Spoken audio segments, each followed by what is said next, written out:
Shavua Tov à tout le monde. Nous allons avec les deux Hachem faire notre shiur habituel. Et que ce shiur-là soit pour la refoua des malades, l'Am Israël, et des Nishmat. Toutes les Neshamot qui nous entendent, qui nous écoutent, parce qu'elles écoutent la Torah. Elles sont dans le Gan Eden, comme dit le Zohar Kadosh, et elles écoutent la Torah. Qu'un Ben Israël ici-bas parle, et surtout, si un de sa famille étudie la Torah. Chaque Neshama, en haut, quand elle monte, il y a deux niveaux.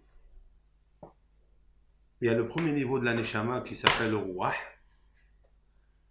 Le Ruach, c'est une force qui est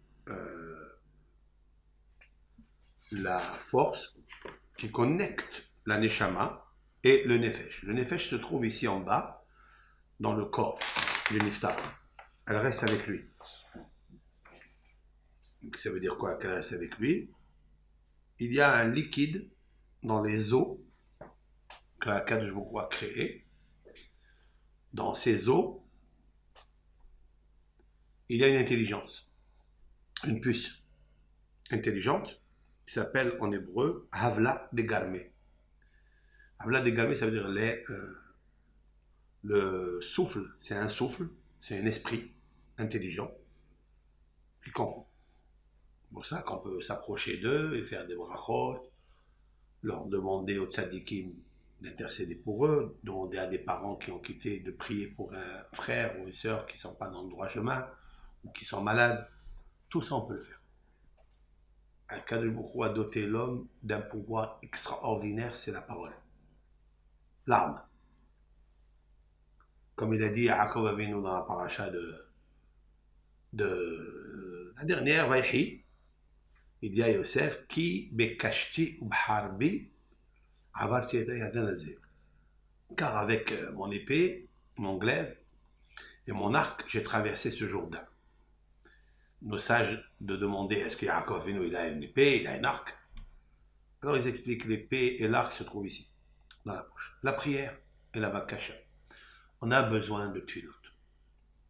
Donc lorsque une personne, elle étudie ici, la Torah, où elle prie, elle pratique les Tehillim, comme on va voir bientôt, Parashat Shemot, comme explique beaucoup de rabbanim, notamment le Hidar, Rav Nachman de Breslev, Baal Shem Tov, Ve'ele Shemot Ben Israël Abba Misraïma, sauf et Tevot Tehillim.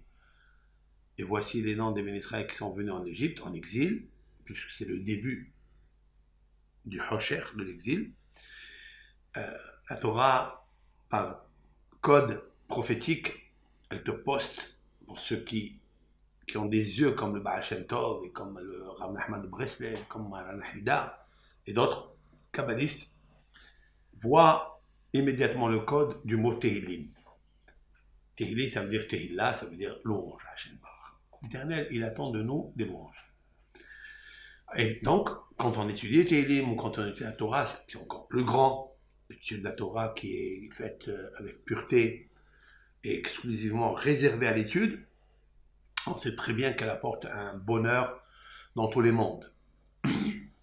Chaque parole que tu étudies dans la Torah, elle crée Shamayim Mahadashot, des nouveaux mondes, des nouveaux cieux. Nous sommes des créateurs. Nous sommes des créateurs de Torah. Grâce à cette Torah, grâce à cette louange de Hashem Barach. La Torah, c'est une chanson. Il faut chanter à Kadosh Baruch Hu à l'étude de la Torah.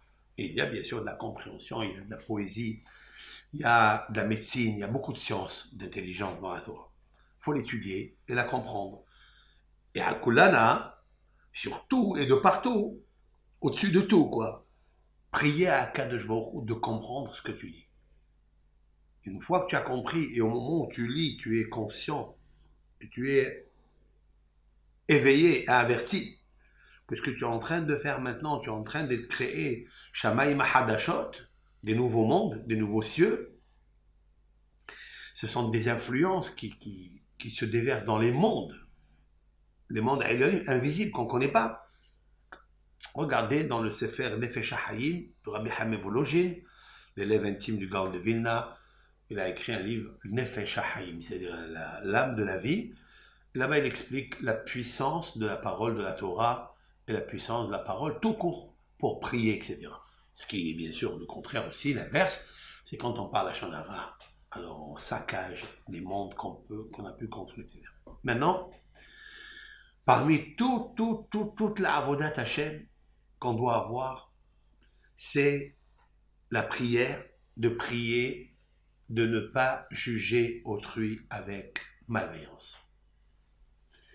Il faut arriver à juger sa personne avec bienveillance et juger les autres avec bienveillance et trouver en eux la nekuda, le point essentiel. Vous êtes avec votre femme, avec votre mari, avec vos enfants, on a l'habitude immédiatement, et c'est normal, si nous on se comporte bien, on ne supporte pas les autres se comporter de telle ou telle façon qui est des fois exécrable.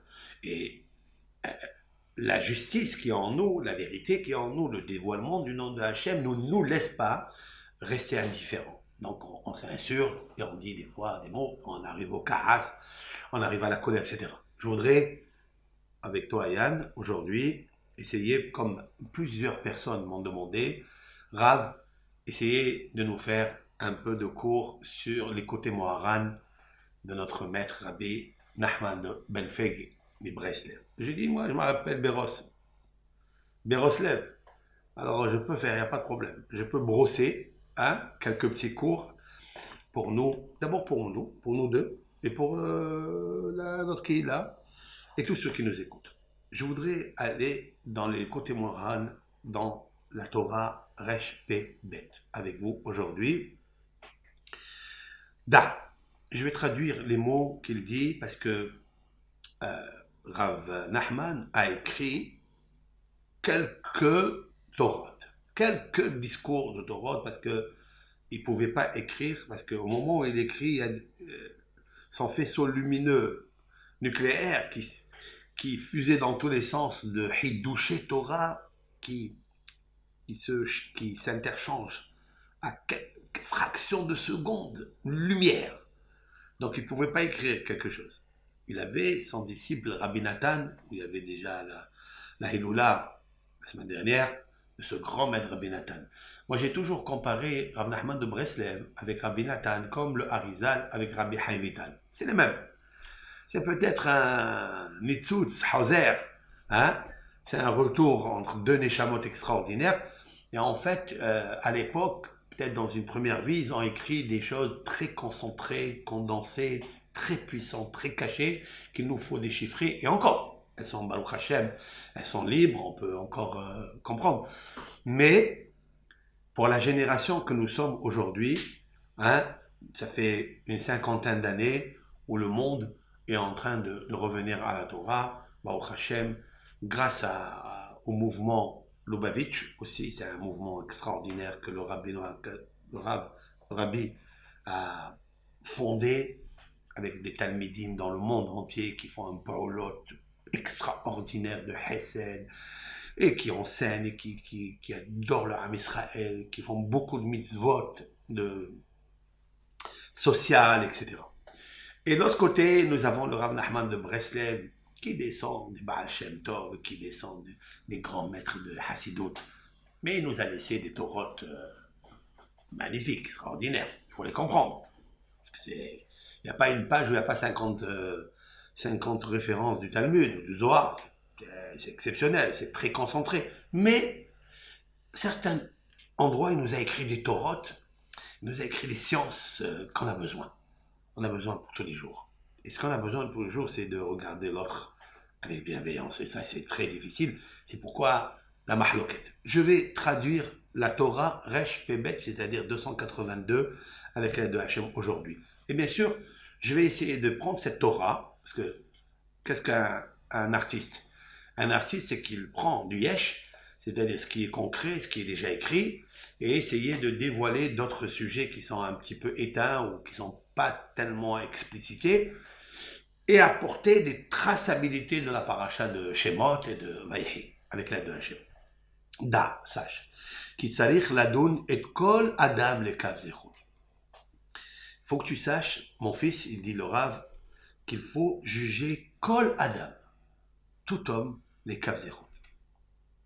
tout homme, avec bienveillance. Alors, qu'est-ce que le mot kaf? Kaf, ça veut dire plateau.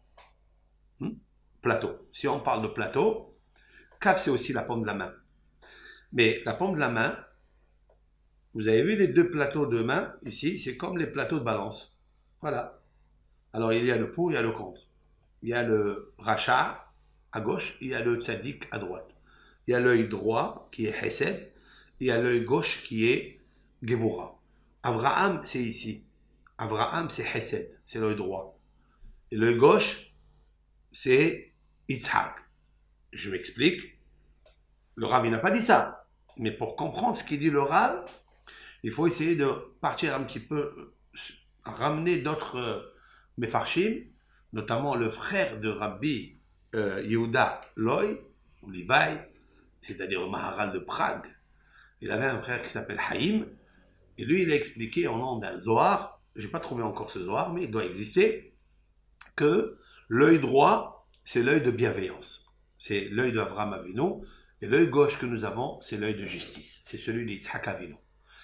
L'un est Gevura, la puissance, pas la puissance dans le sens de la vision, mais là, aussi, on s'affaiblit énormément dans le côté droit. Vous le savez ça? Toujours le côté gauche de l'œil gauche, il a plus de lumière que le côté droit. Vérifiez. Parce que ici, Dieu lui a mis plus de lumière. Il lui a mis la Gvora. Il lui a mis plus de Yitzhak. Ok? Donc, l'œil droit, c'est l'œil d'Avraham Avinu, c'est l'œil de bienveillance. Et l'œil gauche, c'est l'œil de justice, de rigueur, de force. Et l'homme, il a tendance plus à juger l'autre avec malveillance.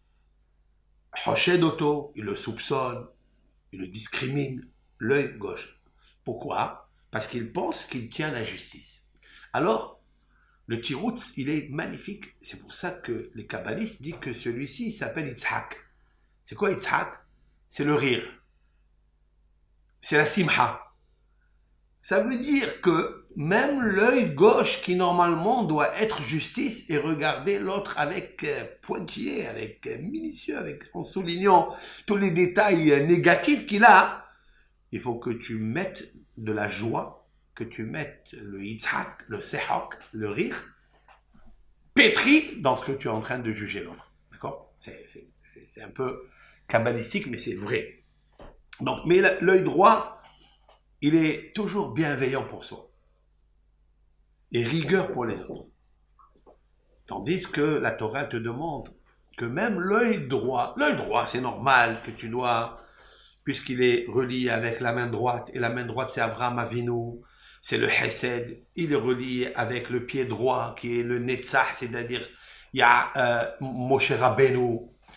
Il faille que, je vais te donner une explication mystique, il faille que ton œil droit, qui est l'œil bienveillant, sur ta femme, sur tes enfants, sur tes amis, dans ta communauté, sur d'autres personnes que tu penses être concurrents avec eux, regarde toujours avec la main, avec l'œil droit, bienveillance, Abraham, avec puissance. C'est pour ça qu'il est relié, en parallèle avec la main droite, avec puissance de la main droite, et ne doit jamais s'arrêter. En le reliant avec le pied droit c'est Moshe. Moshe, dans le système séphirotique, c'est Netzach.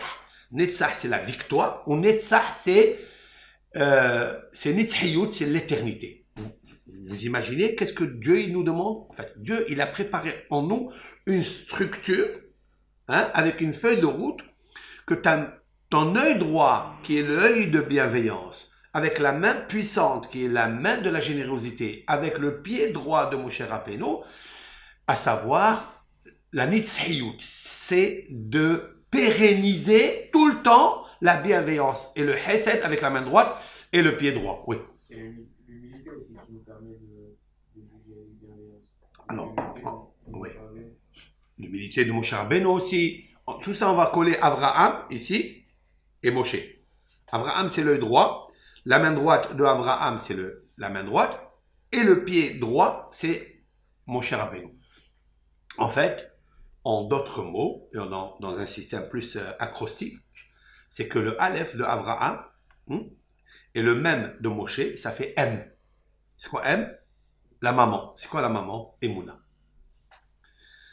Autrement dit, que grâce à la Emouna, plus tu as la Emouna, c'est-à-dire plus tu es attaché à la matrice de la Emouna à Kadosh Baruch Hu, donc tu es attaché à Abraham Avinu qui était attaché à la Emouna grand, avec une puissance extraordinaire et de facto naturel. Il sait où il y a Kadosh Baruch Hu de partout. Comme quelqu'un lui a demandé où vous voyez Akadosh Baruch Hu. Alors il lui a dit où tu le vois pas, Akadosh Baruch Hu. On le voit de partout. Comment on peut le voir ou ne pas le voir? Alors la réponse est fortifie l'œil droit et l'œil gauche. Alors là je reviens au plateau de balance. Ton œil droit, il converge avec la main, avec la paume de la main droite. La voilà. Ton œil gauche, il converge avec la main, avec la faiblesse, avec celle-ci. Quand tu as deux plateaux de balance, toujours, tu juges avec bienveillance les deux. Tu as envie toujours d'être équilibré. N'essaie pas de faire monter celui-ci pour toi et de faire descendre celui-ci pour l'autre. Il faille que tu sois les deux ensemble équilibrés. Donc, tu vas les pérenniser et tu vas les éterniser. Tu vas faire la nitzhiyut et le netzah. Et c'est ça ta victoire. Alors, c'est ça que je veux essayer de développer avec vous. Alors, je reviens. Da, sache. Donc, je cite ici les paroles de Torah Rav Nachman de Breslev, à la Shalom, Torah Resh Pe Bet. Celui qui a le livre, il peut le prendre et lire avec nous, traduire avec nous. Da, sache, ki tzarich ladun et kol adam le kavir. Pourquoi il dit da? Pourquoi le Rav dit da, sache? C'est un mot, ce mot-là, il est tellement fort, il est tellement puissant. Da, c'est da'at. Da, c'est l'amour. Da'at, c'est l'amour. En fait, il réveille en toi si tu as de l'amour. C'est tout.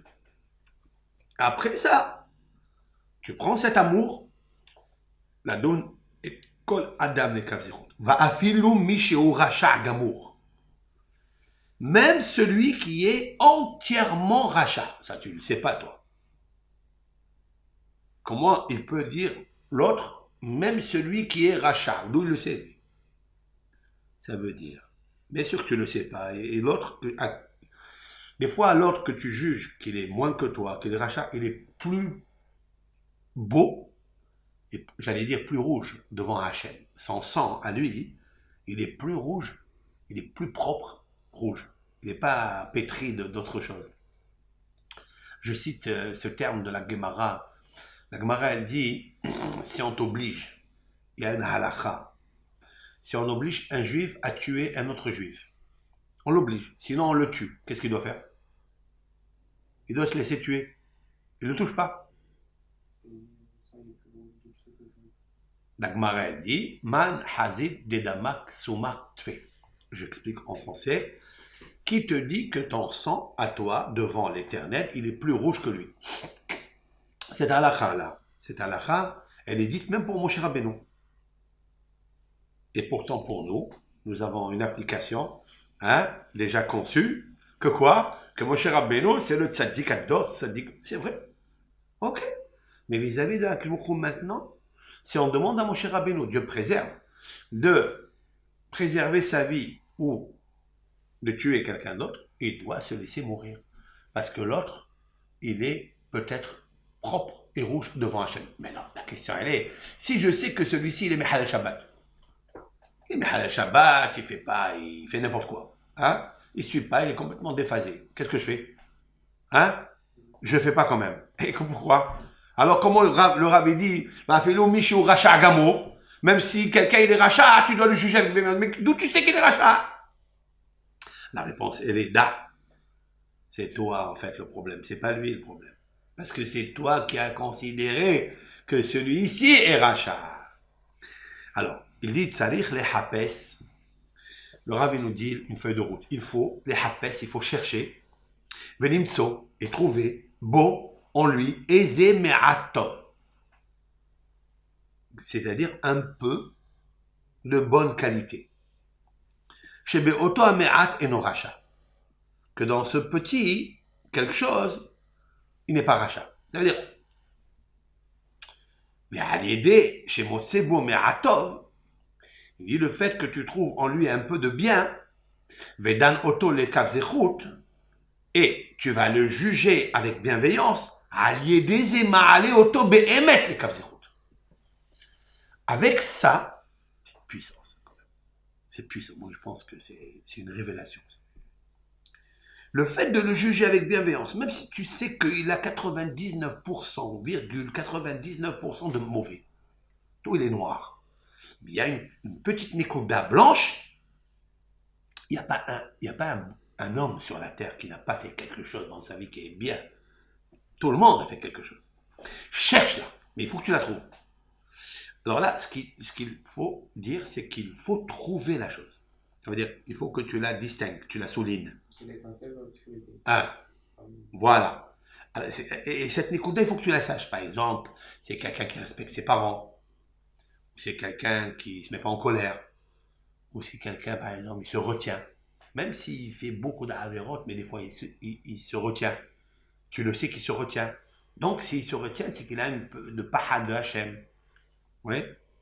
Celui-ci, le fait que tu dis, tiens, il est bon, c'est un bon garçon, hein, c'est un bon mari, c'est une bonne femme, etc. Même si des fois on se met en colère, même si des fois on sort des mots, c'est pas grave.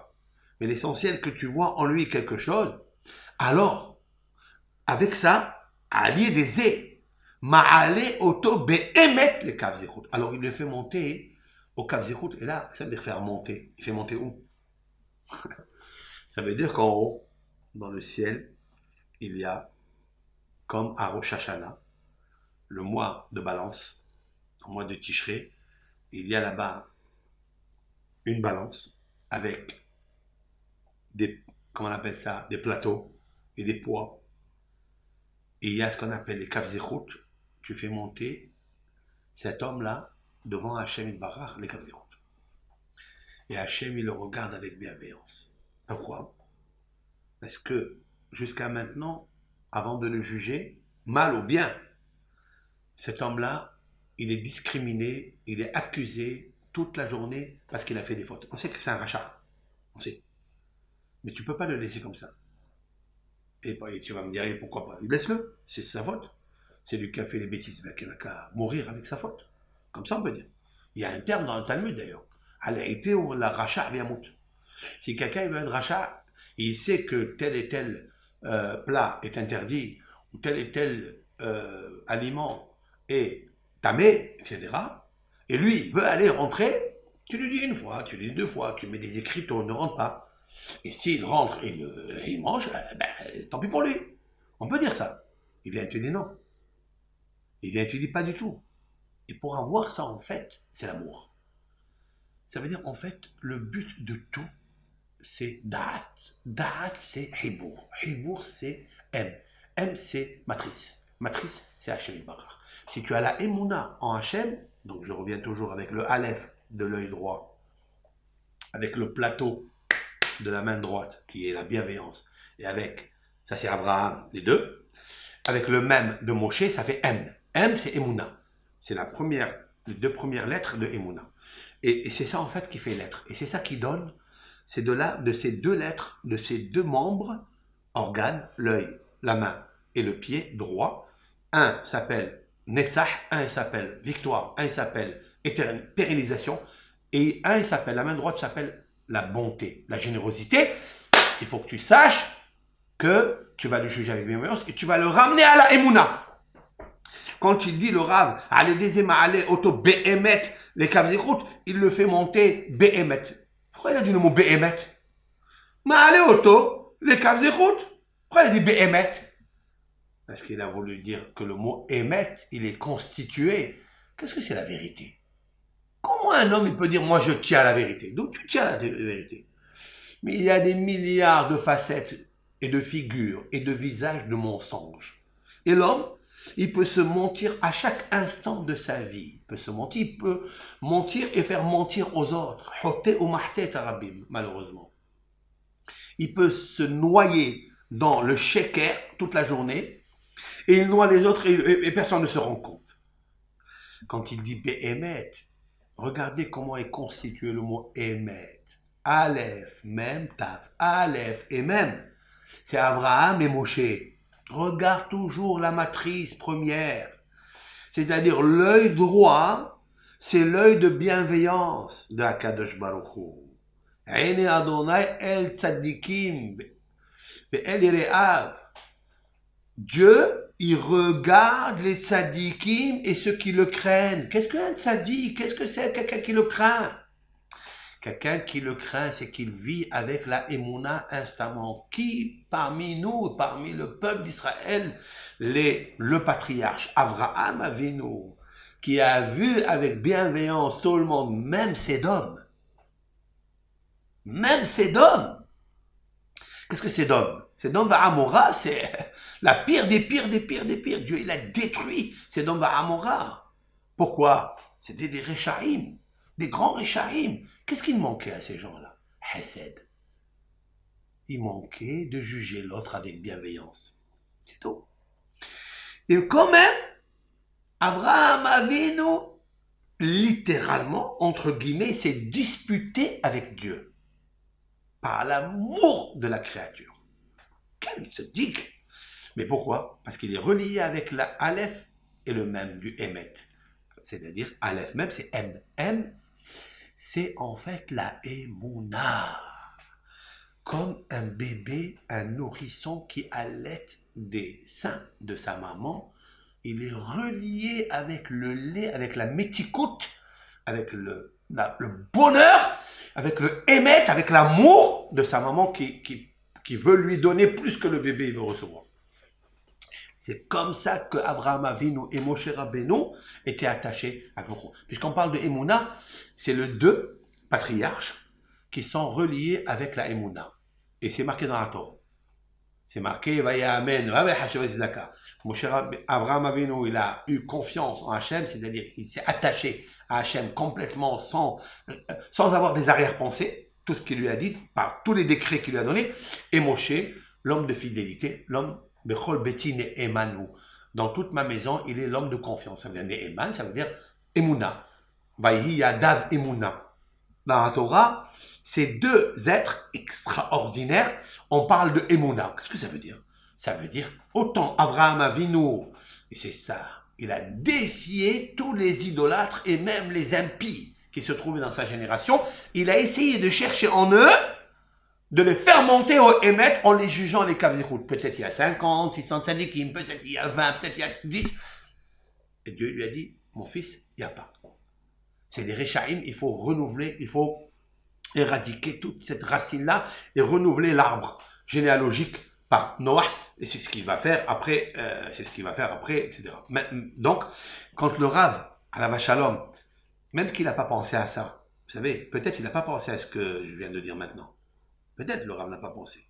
Mais il a ajouté un mot que Dieu lui a dit d'ajouter. Le fait de juger même le rachat, les kavzechut, en trouvant en lui un tout petit bon, en lui, en me'at, un peu, de me'at, même si c'est infime, mais tu trouves quelque chose de bien en lui, ma'al et auto be'emet les kavzechut. Be'emet, ça veut dire que tu le fais monter à la emuna. Les kavzechut, parce que ça n'existe pas une personne qui ne fait pas du bien. Et si elle fait du bien, c'est qu'elle est reliée avec l'amour. Et si elle est reliée avec l'amour, c'est qu'elle est reliée avec le M, avec la matrice, avec la maman. Parce que quand on parle d'amour, on parle d'une mère. D'accord? V'yochal et hashivo bitshuva. Et la suite, la conséquence qui est belle, le bénéfice, yochal, il pourra les hashivo de le ramener bitshuva. Voilà une force, une note d'éducation et une note du Shalom Bayit, Rabotai. Moi, j'y vois ici des grandes paroles, mais sont simples, hein, mais pour les sortir, je vous promets que le Rav Nachman les sorte, et les écrive, et les mette en page, et les distribuer, et les pérenniser, c'est quelque chose de très révolutionnaire. Il est arrivé à ça par des sourines, par des peines, par des souffrances. Vous savez pourquoi il dit ça? Parce qu'il était poursuivi, cet homme. Il était poursuivi. Tout le monde disait autour de lui qu'il était le tzaddik Isha Emet, l'homme de la vérité. Les gens, même les grands de sa génération, ils disent quel est Emet? Mais c'est quoi cette Shita Hadasha? Une idée nouvelle, il veut essayer de créer un nouveau système de Breslev. C'est quoi ça? Il n'a qu'à étudier la Torah, Vézéo, qu'il enseigne la Torah. Vous connaissez comme aujourd'hui, il y a beaucoup, le courant, je ne cite pas de nom parce que j'aime pas, on s'approche de Ta'anit Dibourg, j'aime pas citer des noms de courants hassidiques, etc. Mais il y avait des mitnagdim, ce qu'on appelle les mitnagdim, c'est-à-dire ceux qui étaient contre lui. Qu'est-ce qu'il a fait lui? Il est parti lire les Tehillim, et dans les Tehillim, il a puisé de là-bas, il a extrait de l'amour. Et puisqu'il a extrait de l'amour, il s'est attaché à Akadosh Baruch Hu. D'ailleurs, amour, les premières lettres, c'est Aleph même. C'est Emouna, M. Il faut les tirer de la fidélité. La fidélité, c'est Aleph, c'est Abraham, et le même, c'est Moshe. Les personnalités, dans la Torah, inscrit sur eux le mot Emouna. Dans la Mila de Shabbat, on dit Oui. Qui est Neeman. On dit ça aussi, bravo. Nos sages, ils ont repris ce terme pour raison, dans Parashat Be'alotra. Ah ouais, c'est ça. Dans Parashat Be'alotra ou Parashat Nasso. Parashat Nasso, là-bas c'est marqué Ve'aish Moshe Anameot. Après ce sujet-là, par rapport à Myriam et à Aaron, Bechol Betin et Emanu. Bah, ça connaît Eman, ça veut dire qu'il sait ce qu'il fait. Alors, la vérité, elle est dans la Néhémanout. La vérité est dans la Néhémanout. Qu'est-ce qui se passe aujourd'hui dans les couples? Qu'est-ce qui se passe dans la majeure partie des nations? Hein? Aujourd'hui, ils ont fait une statistique que toutes les personnes, même mariées, ils ont subi des infidélités par rapport à leur couple. L'infidélité, ça brise tout. Ça veut dire, quand tu es infidèle, ça veut dire que tu n'es pas amoureux. Ça veut dire que tu es un impie. Ça veut dire que tu es un pervers. Hein? Au lieu d'être un père blanc, tu es un père vert.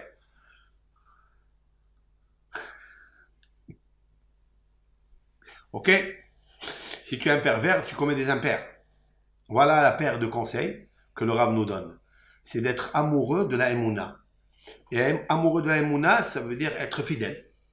Voilà. Fille de elle. Fille de elle. Fille d'elle. C'est le fils de elle, de Dieu. On continue. Donc, grâce à ce que tu vas juger l'autre avec bienveillance, à allier des zé, il le fait monter à la bienveillance, c'est-à-dire au plateau de mérite. Et avec ça, on juge cet homme-là avec bienveillance dans le ciel. Il peut le ramener à la teshuva. Voilà une note d'éducation. Tu as un fils qui se comporte mal. Et malheureusement aujourd'hui, la jeunesse, il faut un S. Il y a trop de jeux. Jeunesse. Trop de jeux dans le monde, il faut un S pour les sauver, à cette jeunesse. Et cette jeunesse-là, elle suit l'escalade du monde, toutes ces commodités, la diversification qui se crée dans le monde avec les nouveautés, des techniques, technologiques, etc. Et les jeunes, ils sont brouillés, ils sont perdus. Et donc les parents ne supportent pas ça. C'est plus la même époque. Et plus on avance dans l'âge, et plus les enfants, ils s'éloignent. Hein? Ils veulent pas être comme les parents, entre guillemets, arriérés. Ils veulent aller le devant. Ils veulent être comme tout le monde. Ils ont honte. Ils sont complexés de mettre une kippa ou une casquette, ou même de porter une barbe. On est complexé aujourd'hui, surtout en France. Et donc, on s'accommode à tout ce qui est perversité, etc. Oui? Alors, qu'est-ce qu'il faut faire? C'est cette Torah. Tu veux le ramener Betchouva à ton fils? T'as donné toi les caves. Juge-le avec bienveillance. Regarde, il a une bonne partie. De temps en temps, il vient et t'embrasse la main. Profite de ça. Dis à Kadosh Baruch Hu, regarde, mon fils, ce qu'on appelle sanégoria. Il y a ce qu'on appelle en hébreu catégoria, c'est-à-dire accusation, et il y a sanégoria, c'est-à-dire défense. Trouve une défense par rapport à la petite nikuda, le petit point de Hodmeat, d'un tout petit peu de bien qu'il a, et sur ça, juge-le les kavzerut. Et cette défense, c'est envers Hachem qu'il faut la révéler ou c'est à l'enfant? C'est en fait, c'est ensemble. Entre la réprimande et le jugement des cases de route, où est-ce qu'il est, où est-ce qu'elle est La limite. Ouais, ouais. La limite, elle est comme ça. C'est que, en fait, la limite, elle est comme ça. C'est que toi, tu dois avoir de l'amour. Voilà, c'est ça l'essentiel. C'est pas lui. C'est que toi, tu dois pas être strict. Ne regarde pas trop avec l'œil gauche, avec la structure, avec la rigueur, avec la sentence, avec, d'accord? C'est ça. L'œil gauche, c'est Yitzhak. En même temps, la limite c'est que tu dois avoir l'amour de Yitzhak, c'est-à-dire l'œil bienveillant. Je vais vous dire quelque chose. Je vais finir cette Torah de Rav Nachman, on va la finir, et après, on verra qu'en fait, elle est écrite dans la Torah.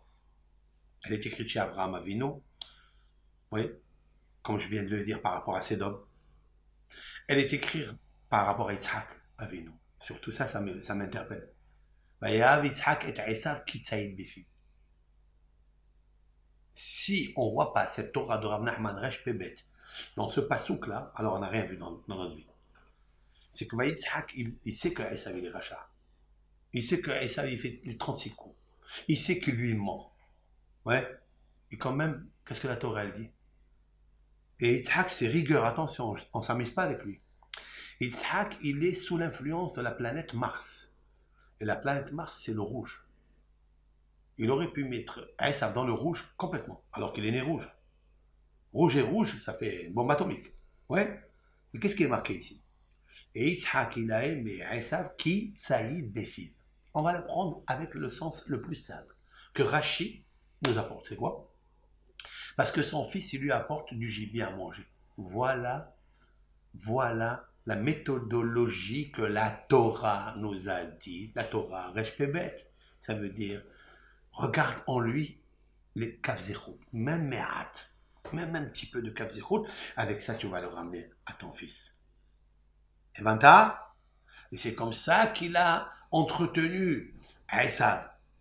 Et avec ça, il l'a ramené Bitchouva, un petit peu, pas par rapport à Esav, mais il l'a ramené Bitchouva par rapport à Antoninus, Antonin, qui va faire Tchouva. Il va le ramener Bitchouva pour tous les convertis du judaïsme, au judaïsme, qui sont sortis de Esav, comme Rabbi Akiva, comme Avtalion, comme comme Néron Kissar, comme des milliers de non-juifs, chrétiens, qui descendent de Esav, et ils ont fait Teshuvah, ils se sont convertis au judaïsme, mais pas seulement, qui sont devenus des gens yéhoudis, qui ont étudié la Torah, qui ont fait mitzvot, Maasim Tovim, qui ont construit une famille juive. Plus que ça, toutes les familles juives, avec leurs rabbins, leurs seigneurs et leurs prêtres et tout ça, ont reçu la Torah grâce à eux. Rabbi Akiva, Shmaya et Avtalion, Shmaya et Avtalion, qui sont cités dans le Pirkei Avot, au premier passage, premier Pérec, ils ont enseigné à Hillel Azaken. Shmaya et Avtalion, ils descendent de qui? C'est des convertis, ils descendent de Esav. C'est dû à qui? À quoi? Rabbi Akiva, qui a enseigné la Torah orale, toute la Torah orale, c'est les 36 traités talmudiques que nous avons, qui sont basés sur la Mishnah, c'est grâce à qui? Rabbi Akiva. Rabbi Meir Baalanes, d'où il est sorti Rabbi Meir Baalanes? De Néron Kissar. Néron, qui était l'adjoint de Titus, il l'a envoyé pour détruire le temple, et il a fait le signe d'envoyer la flèche vers l'est de Jérusalem, et elle allait vers Jérusalem, etc. Il a fait trois essais, il a dit, waouh, je vois que l'Éternel existe, mais si l'Éternel existe, pourquoi je m'attache à lui? Pourquoi je vais aller détruire le temple? Il s'est sauvé. Et le fait qu'il s'est sauvé, il est sorti de lui, après il s'est marié avec une juive, il s'est converti, il s'est marié avec une juive, il est sorti Rabbi Meir Baalanes. D'où? Juste d'une phrase. Parce que Yitzhak a tzaddik, même que Yitzhak c'est Gevura, c'est le din. Il a vu en lui, en Esav, qui tzaïd befiv, nekouda ahad, une petite nekouda du Emet, du Kavzechut. Tu m'amènes à manger, mon fils? Viens, je t'embrasse la tête. Viens, je t'aime. il le prenait, il l'embrassait. Et grâce à ça, pas seulement qu'il a fait Teshuvah, parce que pour les progénitures de Esav, mais plus que ça. La tête de Esav, elle est enterrée avec, dans le Sde à Marpella, dans le champ de Marpella. C'est pas beau ça? Ça veut dire quoi? Alors, qui nous sommes-nous pour critiquer nos enfants? Qui nous sommes-nous pour critiquer notre époux ou notre épouse? Qui nous sommes? Qui nous sommes, Ribono Shel Olam? La réponse est, nous n'avons pas d'amour. Et comme on n'a pas d'amour, on n'arrive pas à juger avec l'amour de l'œil droit, avec la main droite et avec le pied de Moshe Rabbeinu. On n'arrive pas tout court. Et c'est pour ça que le Rav Nachman de Breslev commence son texte de paracha, de cette Torah Resh Pevet, Da. Da, ça veut dire sache, aime. Et ce mot Da, c'est Dea. Dea, c'est Hibour. Hibour, c'est amour. C'est-à-dire, c'est quoi Da? C'est Vayeda Adam et Hava Ishto. La première fois où c'est marqué dans la Torah Vayeda, il a connu Adam, sa femme, Ishto, ça veut dire qu'il a eu une relation conjugale avec elle. La relation conjugale, c'est l'amour intrinsèque. À 100%. Tu dois avoir l'amour, même avec le rachat, tu dois être relié avec lui en regardant le bon côté qu'il a. Maintenant, et avec ça, tu vas le faire monter Behemet à la Emouna, il va faire Teshuvah. D'où il le sait ça? Le Rav, il amène une traçabilité, parce qu'il ne peut pas dire une chose s'il n'amène pas un passeport, un visa. Il faut amener toujours une preuve de la Torah. Le Rav dit comme ça, Veze Behinat, ça c'est marqué dans le Tehillim, Lamed Zayin, Ve'od me'at ve'en racha, ve'idbonanta al mekomo ve'enenu. Alors, je vais d'abord expliquer le texte littéral, parce qu'il veut dire quelque chose, mais le Rav, il l'oriente à son ma'amar, à son fondement qu'il veut baser. David HaMelech là-bas, il prophétise sur sa génération qui sont des Rechaïm. Oui? Il arrivera un moment, il dit David HaMelech, il arrivera un moment où Akadosh Baruch Hu, il va tout anéantir, il va tout enlever, il va tout effacer, comme il a effacé le Maboul, comme il a effacé Sédom, etc. Il dit Ve'od me'at, et encore peu, ve'en racha, il n'y aura plus le rachat. Ça veut dire l'impie, il ne sera plus. Les idolâtres n'existeront plus. Les criminels, ils n'existeront plus. Ve'idbonanta al mekomo ve'enenu. Tu vas réfléchir al mekomo, à sa place, c'est-à-dire à son royaume. Parce que les gens, comme Nabucodonosor, étaient placés bien à Babel. Hein? Le pharaon, Haman, et tous les Rechaïm, hein, qui ont voulu du mal à Am Israël, il arrivera un moment, Ve'od me'at, encore un peu, ve'en racha. Il n'y aura plus de rachat. Ve'idbonanta al mekomo ve'enenu. Tu vas réfléchir sur son endroit. Mekomo, ça veut dire sa place, son confort. Ve'enenu, il n'est plus là. Le Rav, ça c'est le sens simple que Rashi explique, le Radak, Rabbi David Kimhi.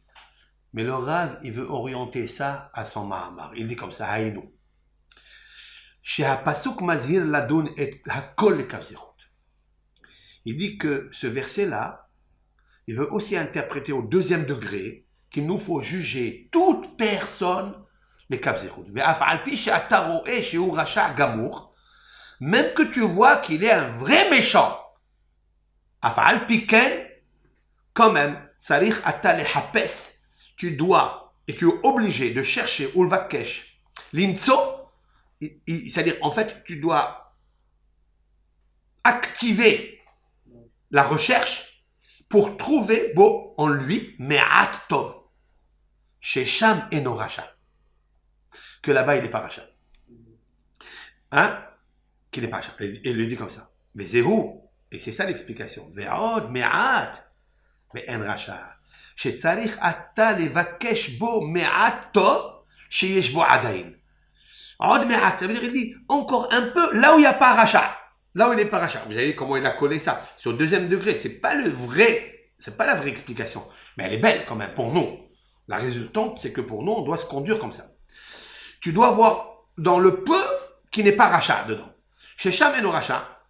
Qui a fait le au rachat, il dit bien que Behemet il est rachat, c'est-à-dire même s'il est rachat, mais comment est-ce possible qu'il n'y ait pas un tout petit peu de bon en lui?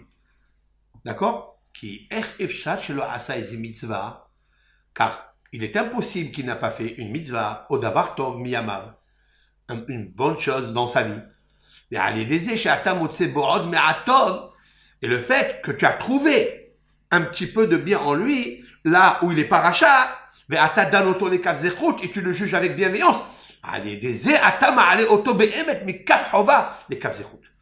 De là, tu le fais monter du plateau négatif, hein, méchant, de son côté rachat, impie, tu le fais monter au côté de bienveillance.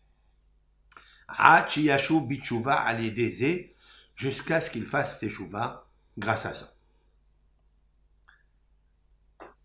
C'est beau quand même. Bon, le Rav, il répète toujours, mais il ajoute toujours un petit mot en plus. Hein? Vous n'avez pas remarqué, celui qui a l'habitude de lire la Torah de Rav Nachman, il se répète énormément pour celui qui est le lecteur simpliste. Le lecteur simpliste, il dit, mais il va répéter ça combien de fois? Mais c'est pas vrai. La façon du Rav, c'est de répéter 6 fois. Quand vous lisez, vous regardez 6 fois, il répète presque la même chose. Mais dans chaque fois qu'il répète, il ajoute un mot. Et ce mot est un éclairage. Et pourquoi il répète 6 fois à chaque fois? Parce que dans l'homme, il y a 6 clipotes. Il y a 6 forces négatives, comme l'oignon. L'oignon, avant d'arriver à la chair, il y a 6 pellicules. Ce sont des clipotes, ce sont des couvertures.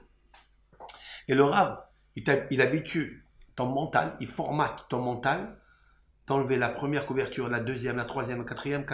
Le fait de répéter ça enlève le ra, sourd, mais ra, ça enlève la toum'a qui est en toi, jusqu'à ce que tu arrives à la chair, à la neshama de la chose, c'est-à-dire l'intelligence qu'il y a dedans.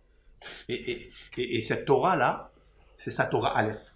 Sa Torah Aleph, c'est justement, c'est de regarder dans chaque chose, aliment, élément, astre, être humain, le bon qu'il y a dedans.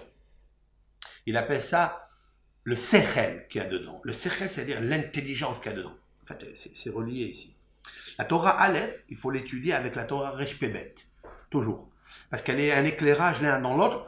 C'est-à-dire que tu regardes le bon et le sechel, le or, la lumière qu'il y a. Quand tu regardes une personne qui est entièrement rachat, 99,99% qu'elle est rachat, ok?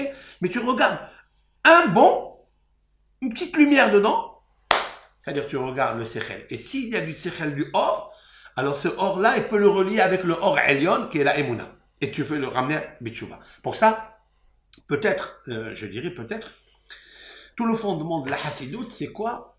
C'est l'amour d'autrui. C'est de juger tout le monde avec bienveillance. Comme le Rav Zusha de Anpoli, et beaucoup de Rabbanim, le Rav Tchernovil, tous ces Hachamim, c'est que Donim Baal Shem Tov, qui voyaient tout le temps dans les mauvais côtés, dans l'obscurité, ils voyaient toujours la petite lumière du Ben Israël. Et avec ça, ils le faisaient monter devant Hachem Barach en faisant ce qu'on appelle la Sanégoria. Sanégoria, ça veut dire la défense du Ben Israël. Si tu veux défoncer le Satan, tu veux défoncer le mal, le rachat qui est en lui, alors prends défense. Prends une défense pour lui. Comme ça, il peut avancer vers Akadosh Baruch Hu. Maintenant, donc, il a amené un verset, mais il ne veut pas dire ça à David Ameler, hein? Mais puisque Akadosh Baruch Hu, il a donné la possibilité à David Ameler d'écrire les psaumes, et il les a écrits avec Ruach HaKodesh, alors c'est sûr et certain que dans le Ruach HaKodesh, il y a, comme le marteau, quand on frappe un rocher, il y a plusieurs étincelles qui jaillissent. Ben, David Ameler, quand il a parlé, il y a plusieurs étincelles qui sont cachées dans ses paroles, mais toutes c'est des lumières. Et chacun il doit prendre la lumière qu'il lui faut. Un jour il doit prendre le bitachon, un jour il doit prendre la confiance en soi, il doit se décourager. Et là, on est dans le cas zérout. Alors il n'y a pas de rachat en fait.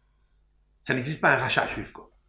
Et peut-être c'est la méthodologie des tzadikim, même d'aujourd'hui, qui ont des élèves autour d'eux, etc. Ils les appellent alors tzadik. Alors tzadik, comment vas-tu?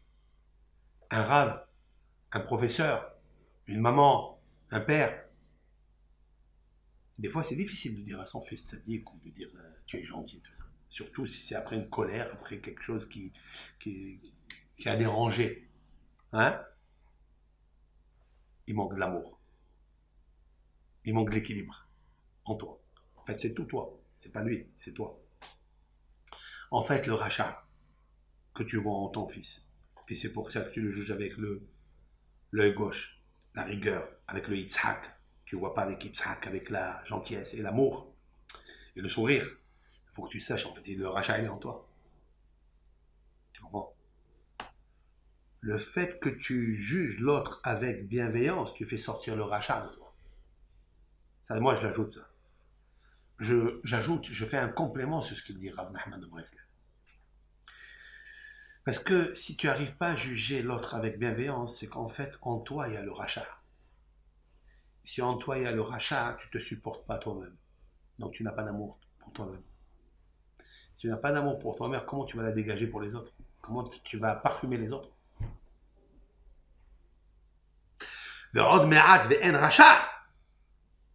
Si toi, en toi, tu vois qu'il y a me'atov, prends-le.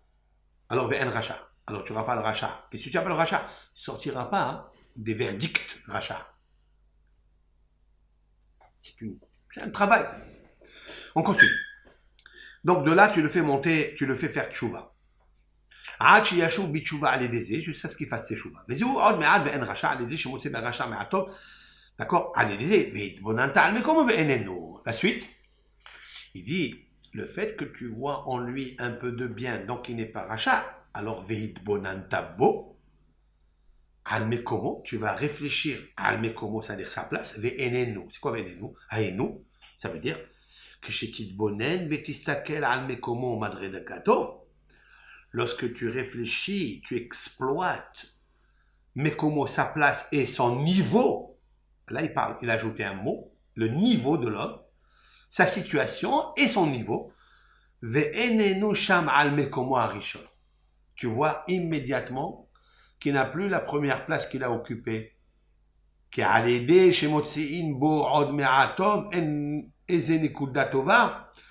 Le fait que tu as trouvé en lui un petit point qui est bon, ça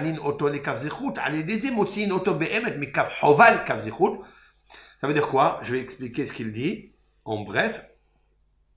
C'est que lorsque tu regardes une personne, d'accord, ou bien ta famille, dans ta famille, ou un de tes enfants, ou bien entre le mari et la femme, on a une application dans la tête, un conçu, c'est comme ça, elle est comme ça, elle ne va pas changer, il est comme ça, il ne va pas changer, il ne fait pas d'efforts, etc. Donc tu focalises une situation et un niveau dans la personne. Oui. Le fait de faire ça, ben, tu le laisses dans son doubt, dans son erreur. Et tu restes toi dans ta madriga, dans ton niveau, dans ton erreur. Ça n'avance pas. Le but, c'est de chercher en lui un bon côté. Et s'il y a un bon côté, c'est qu'il est relié avec son créateur. C'est qu'il n'a pas... Qu'est-ce que c'est un rachat? C'est quoi un rachat? Un rachat, ça veut dire c'est quelqu'un qui a coupé le cordon ombilical avec la nourrice. C'est tout. Il a perdu la émouna avec le mot. Il n'a pas d'émouna. Tous les souris, toutes les épreuves, toutes les souffrances qu'un homme a sont dues au manquement de émouna. Point à la ligne. Ne cherchons pas autre chose. Le manque de émouna, le manque de Shmirat Shabbat, le manque de Tsneot, le manque de Torah, de Tfila, de Kavana. C'est ça le net. C'est une Torah de Rav Nachman, Torah Tzadik Zayin, 97. Que tous les Issourim qu'un homme a, c'est à cause de manque de Emouna. C'est tout. S'il sait que tout ce qui lui arrive, il vient de Hachem, il passera les épreuves comme ça, tchic-tchac, comme du caramba, comme du chewing-gum. C'est parce que l'homme, il a coupé avec un mot. Ça, c'est ça ce qui est établi. Maintenant, le paramètre que tu vois qui est bon chez lui, ouais, ça prouve qu'il est encore lié avec la émouna. Que le cordon, il est coupé à 99,99%, mais il reste encore un filament, un petit fil, même infime, qui est collé avec la nourrice. Il y a de la chance encore. Si vous trouvez une branche, ouais, prenez. On peut le prendre là-bas. C'est là-bas, il faut le nourrir, tu peux encore l'arroser. C'est comme un arbre. Des fois, j'arrive dans mon jardin, je vois une branche avec le vent, le Mistral, paf, elle a cassé. et je vois la majorité de la branche, elle est brisée. Il reste un tout petit fil qui est encore vert. Alors au fur et à mesure, l'autre elle sèche, elle meurt, puisque l'âme disparaît. Donc tout eau que tu donnes, elle n'irrigue pas. Et quand même, il y a des fleurs qui sortent. Au temps de la floraison, il y a des fleurs qui sortent. Comment ça se fait? C'est que l'eau, elle trouve une place où rentrer. Elle irrigue. Il y a une vie.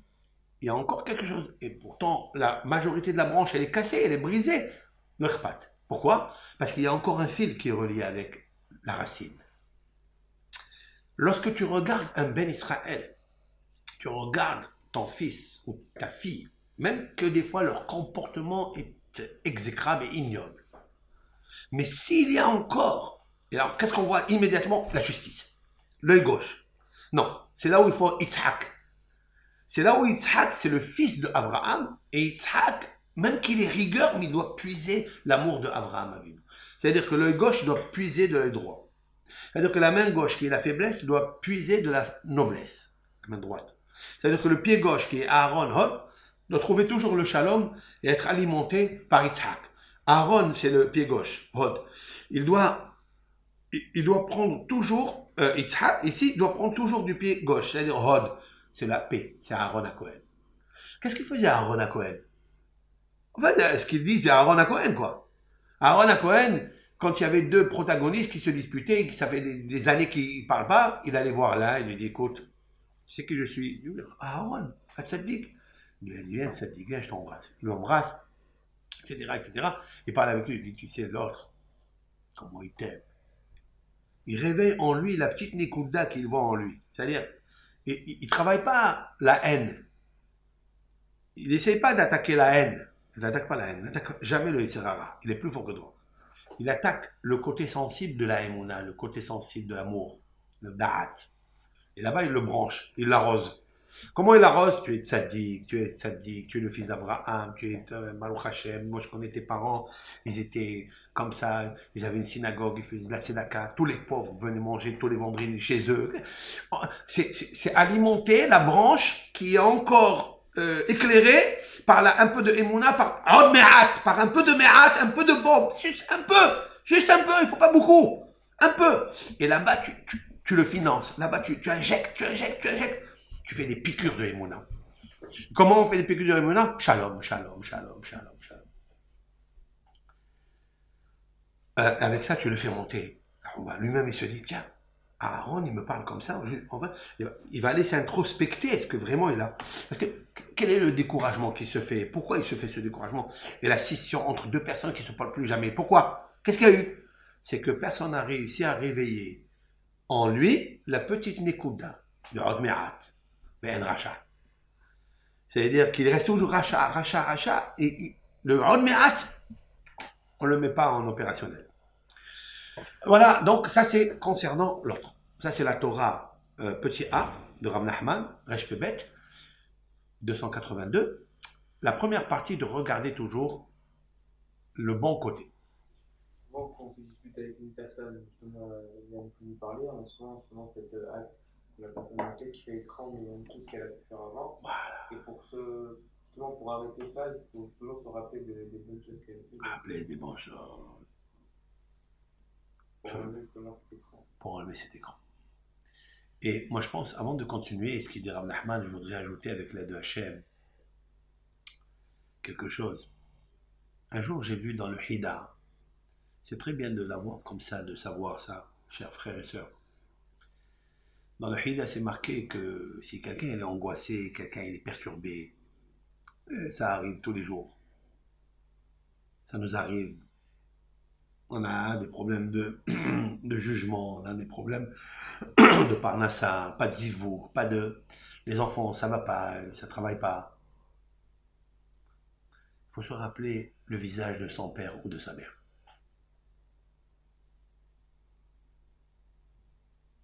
Ça, il a amené le Rav Hida dans son livre intitulé « Le miel dans ma bouche, des vaches les filles ». C'est du miel, ça. J'ai jamais compris. Parce que tu vas regarder le visage de ta mère ou de ton père, ça va calmer. l'inquiétude. Tu vas avoir de la quiétude. Quelle est cette étude? Alors j'ai pensé à quelque chose. En fait, c'est marqué dans la Torah, ça. C'est marqué dans le Midrash. C'est marqué dans le Midrash. C'est marqué que lorsque Yosef, Tzadik, Yosef il nous quitte dans cette paracha, hein, paracha de Vaïhi, mais nous sommes dans Shemot, bien sûr. Lorsque la femme de Potiphar, elle l'a harcelé, littéralement. Et lorsque toutes les forces d'impureté étaient là pour le faire piéger et le faire succomber dans le péché, comment il s'est empêché? Il est marqué dans les textes bibliques au sujet du verset qui est écrit là-bas. En ish babayit. Et il n'y avait personne dans la maison. Pourquoi là c'est marqué ça? Il vient le Midrash et il dit En ish aval yesh mishehu. Il n'y a pas d'homme, il y a quelqu'un d'autre. Qui? Diukno shel aviv. Il y avait le visage de son père. Vediukno shel immo. Et le visage de sa mère. Yosef a vu le visage de son père et le visage de sa mère. Point à la ligne. Je demande une question. Moi, je suis cartésien. D'accord? Tout homme doit être d'abord réaliste avant d'être kabbaliste. Parce que j'ai une liste de kabbalistes qui sont complètement à côté de la plaque. Et ils disent des choses vraiment absurdes. Je tairai les noms. D'accord? Ils disent des choses comme ça. Il faut être réaliste d'abord. Je veux comprendre qu'est-ce que Hachamim disent. Qu'est-ce que ça veut dire qu'il a vu le visage de son père? Il l'a vu? Son père, il est venu? Ça veut dire quoi? Il a vu sa mère, ça veut dire quoi? La réponse à cela, elle est la suivante. C'est une clé pour amener la miséricorde pour lui, la pitié pour lui. Yosef était perdu. Il a dit, je n'ai plus de moyens. Mon Isserara, il m'a menotté dans tous les sens. Je suis enchaîné. Il voulait faire la Havera. Ça y est, ça veut dire devenir rachat. Il allait couper pour l'instant, avant de faire tchouva peut-être un jour, mais pour l'instant, couper le cordon ombilical avec la nourrice céleste, avec la calmon. Fini. C'était une épreuve dure pour lui. Qu'est-ce qui peut tenir une épreuve comme ça? Qu'est-ce qu'il a fait, Yosef Hatzadik? Immédiatement, il est allé chercher dans les cavités de sa mémoire, dans le souvenir, très clair, son père, sa mère. Il a ramené devant ses yeux son père le gentil, qui l'aimait, qui lui a fait la nourrice, qui lui a donné un vêtement unique. Sa mère Rachel. Sa mère Rachel, elle avait le visage de Yosef. Yosef ressemblait à sa mère 2 gouttes d'eau. 2 gouttes d'eau. Il s'est vu dans le miroir et il voit sa mère en lui. Il voit sa mère comment elle a peiné pour lui, comment sa mère elle a souffert, comment sa mère elle s'est tue. Il a vu la grandeur et la bonté de sa mère, Rachel, et la bonté et la grandeur de son père. Comment Vayehav, Yaakov et Yosef. Yaakov, il aime Yosef. Il n'est pas allé chercher dans les placards l'amour que son père lui portait. Et le fait qu'il regarde l'amour, il trouve en lui l'amour. En fait, le Rav Nachman de Breslev en microscope ici. Il est parti chercher là-bas, entre les maman, maman, combien tu m'aimes, maman. Je vais vous dire quelque chose d'autre. Comment Yaakov Avinu, il a tenu toutes ces années, hein, que Rachel n'était plus avec lui. Alors que Vayehav, Yaakov est Rachel. Yaakov, il a aimé Rachel au point, la folie. Il a travaillé 7 années comme on travaille une semaine. La Torah le témoigne. La Torah dit pourquoi? Be'ahavato ota. Parce qu'il a aimé. Wow. C'est nous, les couples, on prenait un petit peu d'amour de Yaakov avec Rachel, il n'y aurait plus de problème dans les couples. Mais il n'y a pas d'amour. Il n'y a pas. Hamad al-Islam. Alors, comment elle a tenu une fois qu'elle était plus là? Vous savez comment elle a tenu? Il vient écouter au Véni, au nom de Yonat Elem. C'est un rabbin il y a 16e, la fin, début, on va dire, début du 16e siècle, au 15e siècle. Rama Mipano, il dit comme ça, il dit parce qu'il a vu Yosef. Il a vu le visage de Yosef. Et le visage de Yosef, c'est le visage de sa mère, Rachel. Et quand il avait des angoisses, Yaakov Avinu, qui lui manquait cette proximité de sa femme, hein, cet amour, cette douceur de Rachel, ce silence de Rachel, cet effacement de Rachel. Il a dit, où est ma femme? Où est ma femme qui me tenait, ma femme qui m'aimait, ma femme qui m'aidait, qui me supportait, qui supportait avec moi toutes les misères? Et regardez Yosef. Et grâce à Yosef, il arrive à se rappeler de sa femme. Ça veut dire quoi? Même ici, c'est quoi? Ça veut dire qu'il faut mémoriser le bon qu'il y a dans ce que tu as reçu. Quelqu'un, il a reçu. Je vais vous dire quelque chose de vrai. Ils sont venus me voir une fois, des parents, et me disent, notre fils a des idées suicidaires. Il a envie de partir. Il a envie de se suicider. Je l'ai appelé. Je l'ai parlé avec lui. Je lui dis vraiment, c'est juste un chantage que tu fais à tes parents. Parce qu'il te manque ça, parce qu'il te donne pas ça, parce que ton frère est mieux que toi, etc. Qu'est-ce qu'il a dit? Il a dit non, c'est vrai. Je lui ai dit alors pourquoi tu le fais pas? Tu peux me le marquer? Il m'a dit non. Et pourquoi? Il m'a dit parce que je me rappelle de mes parents. Quand je me rappelle que ma mère, elle m'a fait ça, qu'elle m'aime, que mon père, il m'aime, qu'il me gâte. Qu'est-ce qu'il y a? C'est quoi ça? Ça veut dire que c'est ça le pirouge du Rav Hina. Quand quelqu'un est dans un problème, rappelle-toi de ta mère. Rappelle-toi ce qu'elle a fait pour toi. Tu verras que tu vas t'attacher à cette vie. Autrement dit, quand tu veux faire une bêtise, rappelle-toi à ta mère céleste. Rappelle-toi à Emouna. Alors des fois, on trouve pas. On dit je suis pourri ici, je suis pas bien ici, je suis raté ici, je suis bluffé ici, je suis menteur ici, j'ai fait cette avéra, je refais cette avéra tout le temps, j'arrive pas à me maîtriser. Alors on s'esquinte avec ça.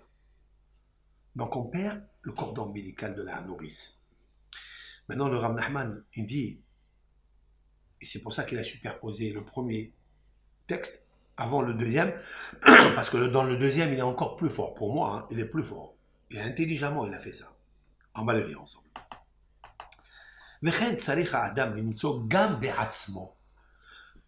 Lui aussi, un homme, il doit chercher et trouver aussi en lui. Il dit car il est connu chez Sarikha Adam qu'un homme, il doit être vigilant. Beaucoup, les yod besimha tamid. Si Rav Nachman ne fait pas rentrer ce mot dans ses discours, alors il n'y a plus de discours. Mais c'est la source vitale, ça. La simha. Un homme, il dit yadoua, d'où il sait. Ça veut dire d'où? Yadoua. Chez Adam, ça veut dire les almes, un homme, il doit être toujours vigilant. C'est-à-dire, on doit travailler pour avoir. La simha. Et l'homme, il doit éloigner l'angoisse, la dépression. Ouais. Beaucoup. L'éloigner, mais très loin. Même quand il cherche, il commence à trouver en lui, ça arrive ça, hein? Et il voit en lui qu'il n'y a rien de bien. Il est plein de fautes, bourré de fautes. Oh, Kassan, coléreux, Ragzan, canaille, jaloux, מחפש כבוד, אוהב נשים, Tous les défauts de la terre, il les trouve en lui. Alors, comment il va rigoler? Le Rossia Baal Davar, maintenant Baal Davar, il dit, et le Baal Davar, c'est le Satan, et c'est Rara. C'est un monstre. C'est un tigre qui a en lui, Rotsele à Pilo, il veut le faire tomber à l'aider, Be'atzvut ou Marashahora. Il veut le faire tomber dans l'angoisse, dans la Atzvut. Et Marashahora. C'est quoi Marashahora? Une amertume noire. La bile noire. Waouh! Des fois, l'homme, il est pas bien. Il se voit vraiment vide de bon sens, vide d'action, de bienfaisance, et plein de Haverot, plein de Haverot. Il est Havel. Tu le vois toute la journée, il n'ouvre pas un mot de sa bouche. Il est en deuil. Ça, c'est le pire des Haverot, il dit le Rav. C'est la pire. Havel, qu'est-ce qu'il y a mon fils? Qu'est-ce qui se passe? Rien. Échec scolaire, j'ai pas réussi dans les affaires, on m'a volé, on m'a triché, la fille que j'aimais, elle m'a quitté, pas de chidour, pas de ça, pas de ça, pas de ceci, pas de cela. Il tombe dans une marachora. Qui est-ce qui veut ça? Sans Baal Davar. Baal Davar, ça veut dire c'est une force nucléaire négative qui est en chacun parmi nous et qui le laisse, qui veut son mal. Enfin, son mal, il a une mission pour le mal de l'homme. Mais il ne faut pas l'écouter. Et il ne veut pas que tu l'écoutes. Même le Baal Davar, il ne veut pas que tu l'écoutes, mais il est en mission. Qu'est-ce qu'il va faire? Il dit, Afal piken asso lolipol misé. Rak tsarich lehapes veimso be'atzmo eze me'atov. Il dit, il ne faut pas tomber, chuter à cause de ça. Rak seulement, tsarich, il faut les hapes, chercher et trouver en lui, eze me'atov. Un tout petit peu de bon. Qui efcha shelo asam yamav eze mitzvah ou adavar tov. Car comment est-ce possible qu'il n'a jamais fait quelque chose de bien? Il dit, même quand il commence à trouver cette petite chose bien, c'est-à-dire, il a deux regards. Il y a trois personnes, en fait. En lui, il y a trois personnes. Il y a celui qui regarde le mal, qui ne regarde jamais le bien. Ouais. Que le mal. Et il y a qui essaye de regarder un peu de bon en eux, mais leur côté gauche, l'œil gauche, il regarde la justice, puisqu'il est plein. Parce que l'homme, il est juste, l'homme, il est honnête, en fait, à l'intérieur de lui. Dieu, il a créé l'homme honnête, et donc, il ne se supporte pas de se bluffer lui-même, même s'il a un peu de bon, il a fait une mitzvah, il a mis une tefilin. Il dit, mais à quoi ça me sert de tefilin? À quoi ça me sert de prendre le Sefer Torah, de l'embrasser? À quoi ça me sert d'aller à la synagogue, de mettre une tefilin tous les jours, d'embrasser la mezouza, alors que je suis plein, bourré de Haverot?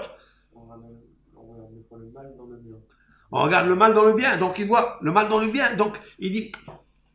Alors en même temps qu'il regarde un peu de bien pour se relever, son œil gauche, il regarde la montagne de mauvais qu'il a. Les psaïm, c'est dans les plaies, les avérotes.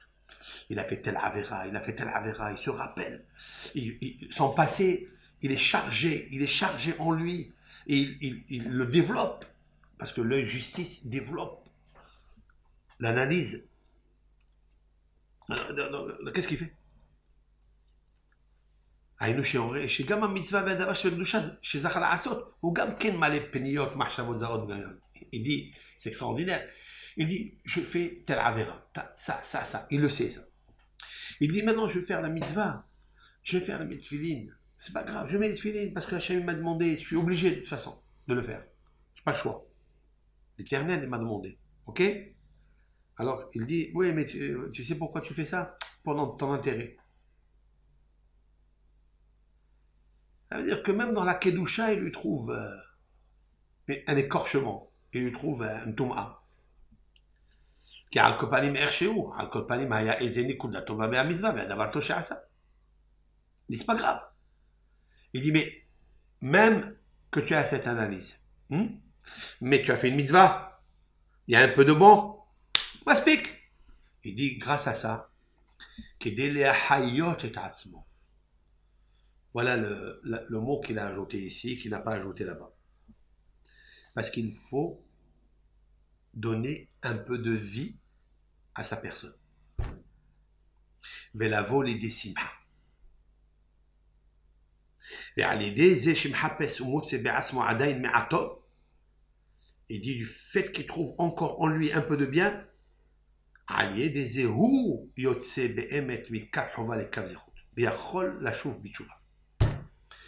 Ça veut dire en fait, ce qu'il nous demande c'est d'y aller chercher à faire vivre la lumière petite, infime qu'elle soit, en toi. Et d'être content de ça.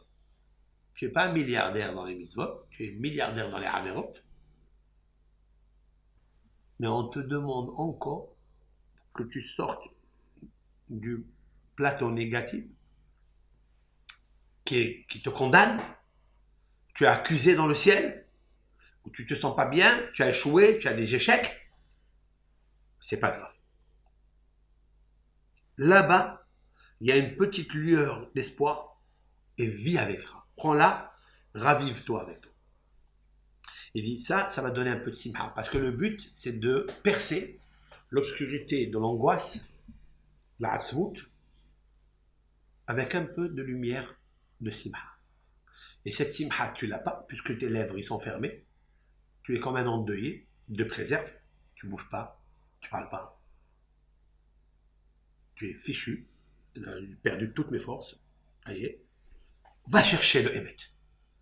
Le Emet, c'est la Emouna. Le Emet, il est dans toi. Tu as fait un jour une mitzvah, bien, tu as aidé un pauvre, tu as donné dans la rue, un pauvre, n'importe lequel, juif, pas juif, tu as donné un peu de pièce, celle-là, tu l'as fait, réveille-toi avec ça.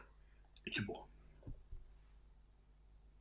Avec ça, tu vas avoir un peu de simha. Et si tu as un peu de simha, il a dit en haut, tout de suite, il a dit, attention, c'est quelque chose de connu, qu'un homme, il doit être vigilant d'avoir toujours la simha. Alors toi, tu l'as pas. Tu as toujours que la hatzvout. Mais tu peux avoir un tout petit peu de simha, qui est dans ton or, qui est dans ton sechel, c'est-à-dire sechel, l'intelligence d'une action bonne que tu as fait. Pour moi, rappelle-toi de Zamir. Tu veux être bien, rappelle-toi d'un bon souvenir. Tu verras comment tu vas sortir de là. Il dit, c'est ça.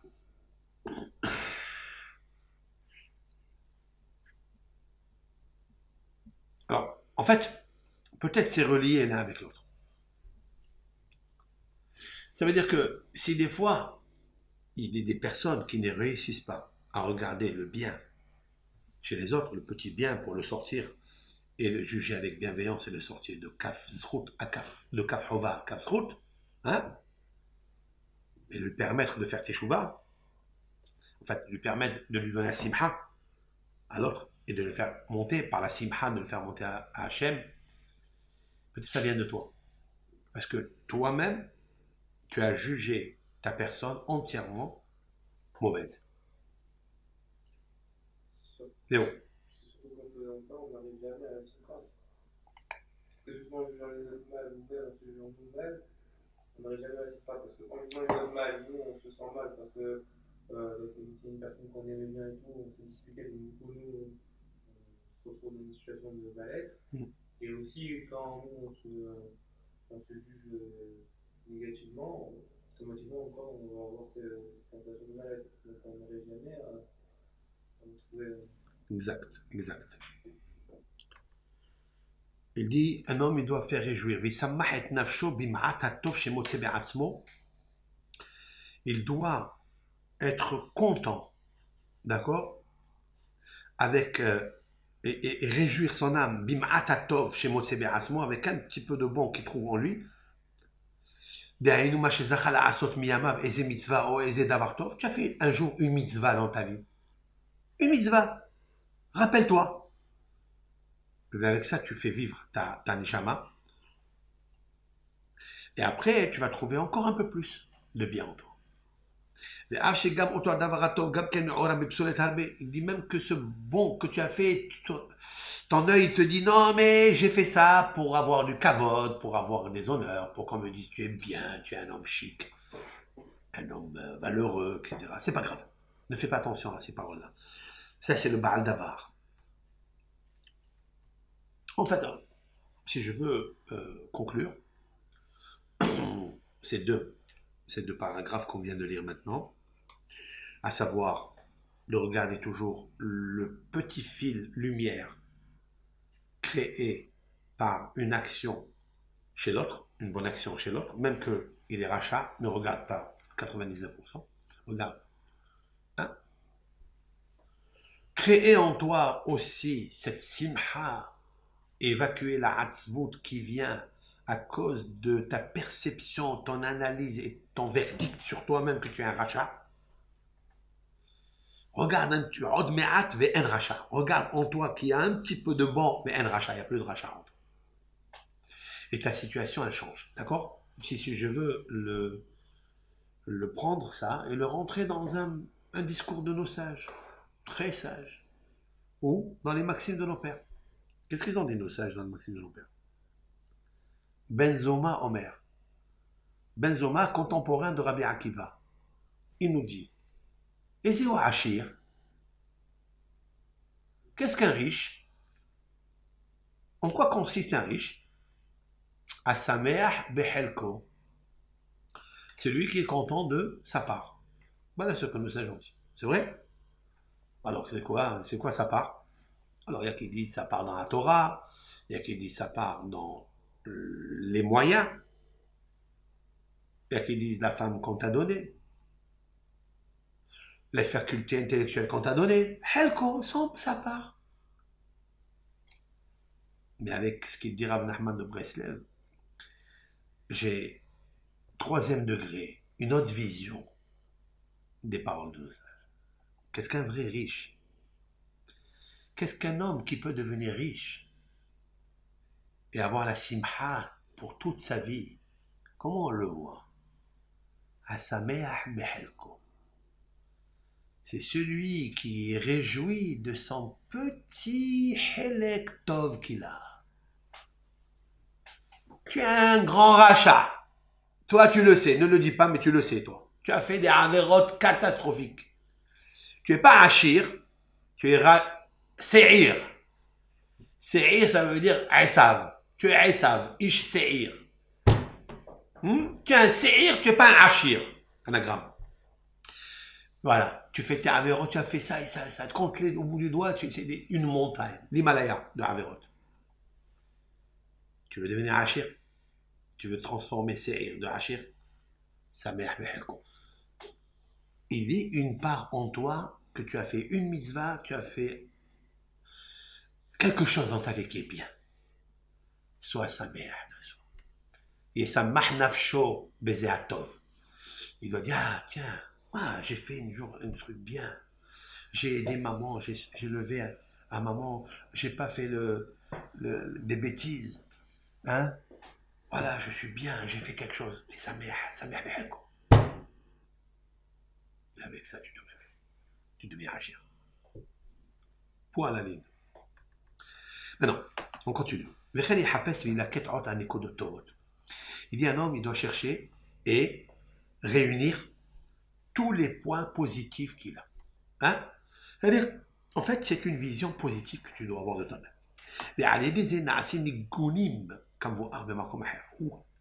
Là, il parle d'autre chose. Il a dit que tu dois chercher tous les points, les notes, les bonnes notes positives, comme les notes musicales. Et faire de ça un nigoun, c'est-à-dire une musique. Comme il a expliqué le Rav dans beaucoup d'endroits. Comme un technicien qui chante, qui fait de la musique, avec l'instrument musical. Mais côté là, il est en train de nous dire quelque chose de grande psychologie. Hein? Celui qui comprend ça, il comprend qu'il n'a pas besoin d'aller chez le psychiatre. Qu'il n'a pas besoin d'être suivi. C'est lui qui va faire suivre les autres. Il dit, qu'est-ce que c'est la musique? Ça veut dire quoi? Chez Mlaket, je traduis, c'est la notion, la définition, chez Mlaket, c'est-à-dire il cueille Haruah Hatova, le bon esprit, oui, il le retire, Min harouah nechaat atzvut, c'est de l'esprit noir et soucieux. Qu'est-ce que ça veut dire? Ça veut dire comme ça. L'homme, quand il est déprimé, il est compressé, alors il y a une toum'a, une force, une toum'a, une impureté qui habite en lui, qui s'appelle Ruach Shtut. Il a un esprit de folie. Il est en lui. Et cet esprit de folie l'amène à Ruach Necha'a. Necha'a, ça veut dire rabaisser. Un esprit rabaissé, découragé, déprimé. Voilà. Ça s'appelle Ruach Hatzvut, Ruach Necha'a, Ruach Shtut. Le roi Shlomo Amelech, en fait, si je veux agréer ce texte-là, je vais aller à un texte que j'aurais dû l'amener ici, j'aurais pu faire un petit commentaire dessus. Ferouach necha'a mi sa'en. Shlomo Amelech a dit, si quelqu'un a l'esprit découragé, écrasé, rabaissé, mi isa'ena, qui peut la supporter?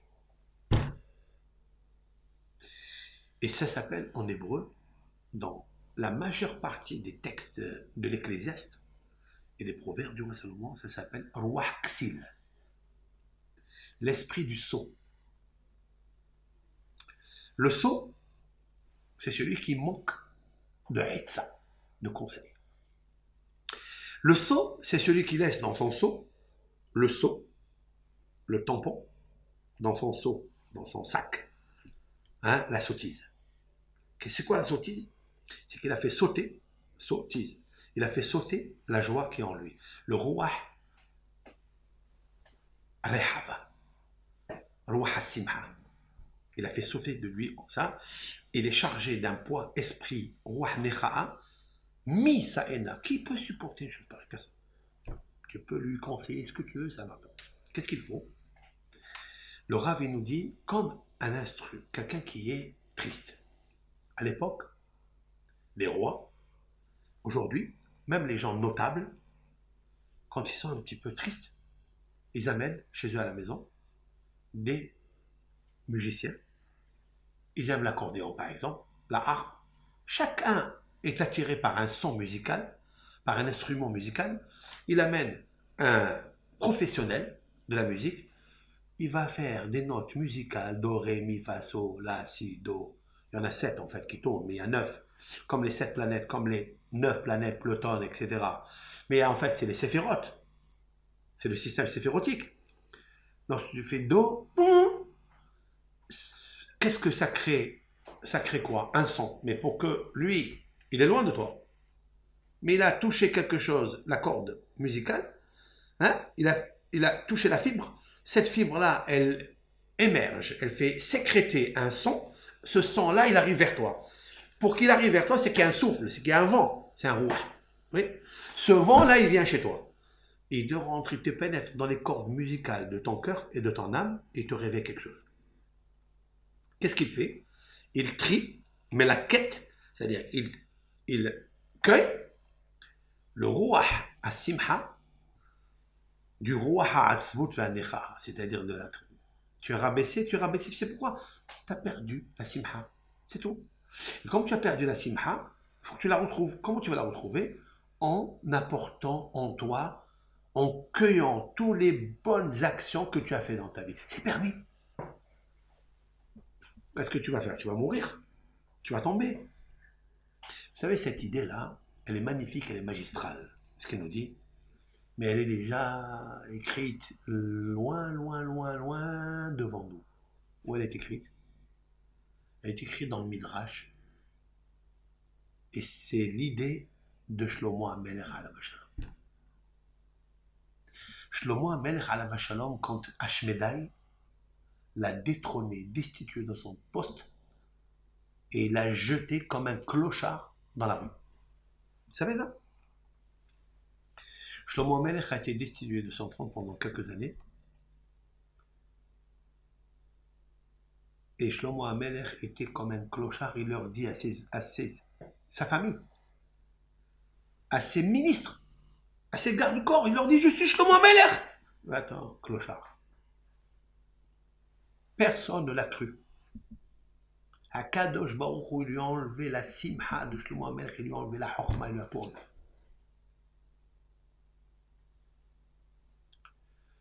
Il était perdu complètement. Alors comment il va faire pour ne pas chuter, chute libre, chute la vie? La escalade totale. La irida nifla'a. C'est-à-dire il va descendre, finish pour Shlomo Amelech. Comment il est remonté? Comment il ne s'est pas brisé? Il ne s'est pas cassé? Comment? Avec l'idée de Rav Nachman de Breslev. Je te parle de Shlomo Amelech, je ne parle pas de Shlomo Amelech. Je parle il y a 3000 années. Comment? Ben, tout simplement. Il a dit, mais je suis encore roi. Il s'est rappelé, quand il était roi, que les lions venaient se prosterner devant lui. Que tous les reines et tous les rois venaient lui demander conseil. Il s'est rappelé de ça, il n'a pas oublié. Il s'est rappelé de sa mère Bathsheba. Il dit, maman, qu'est-ce qu'elle était de cette déquête? Il se rappelle de son père.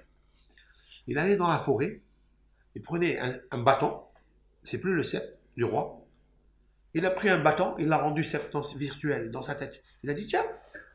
Et il disait aux arbres, toi, prosterne-moi devant toi. Toi, les oiseaux, venez devant moi. Sifflez, je veux vous entendre. Et il chantait. Qu'est-ce qu'il a fait? Il est parti chercher dans le noir, dans le Ruach Necha'a, dans l'esprit mauvais, il est parti chercher où il y a du Tov. Quel est le Tov? Quel est le bon? Les Etzot Mouflaot qu'il avait. Des conseils merveilleux par lesquels il a tiré le son musical en lui pour réveiller les cordes de miséricorde. Alors qu'elles étaient des cordes misères. Il les a réveillées. Avec ça, il a chanté à Akhlou. Il a fait des nigunim. C'est ça qui dit Rav Nachman en substance, mais très profond ça.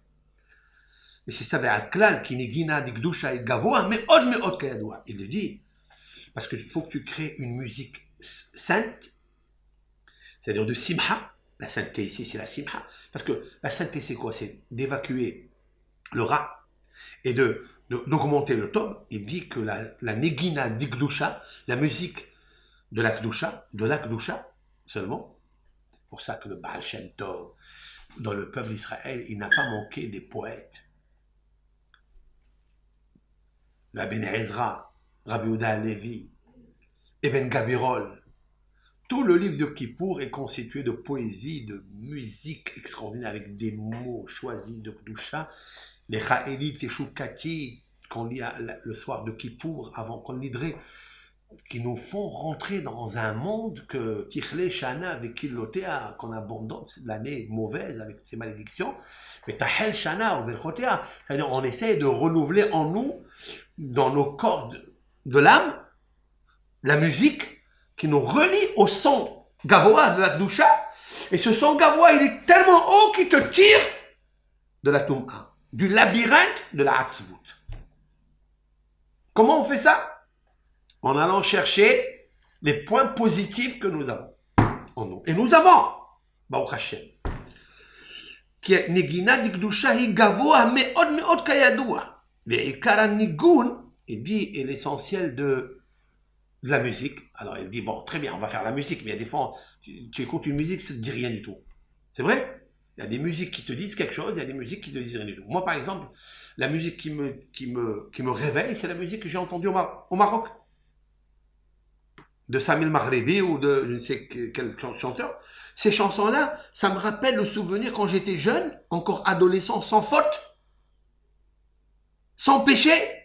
Où je me rappelle que j'étais joyeux, jovial, et je me rappelle qu'on était en famille, et en famille on mettait le disque, tel disque de Samil Maghribi, avec toutes les poésies qu'il a, d'accord, que je comprenais rien du tout d'ailleurs, mais elles sont belles parce que la voix elle est magnifique, pour moi, hein. Et ça me réveille quelque chose.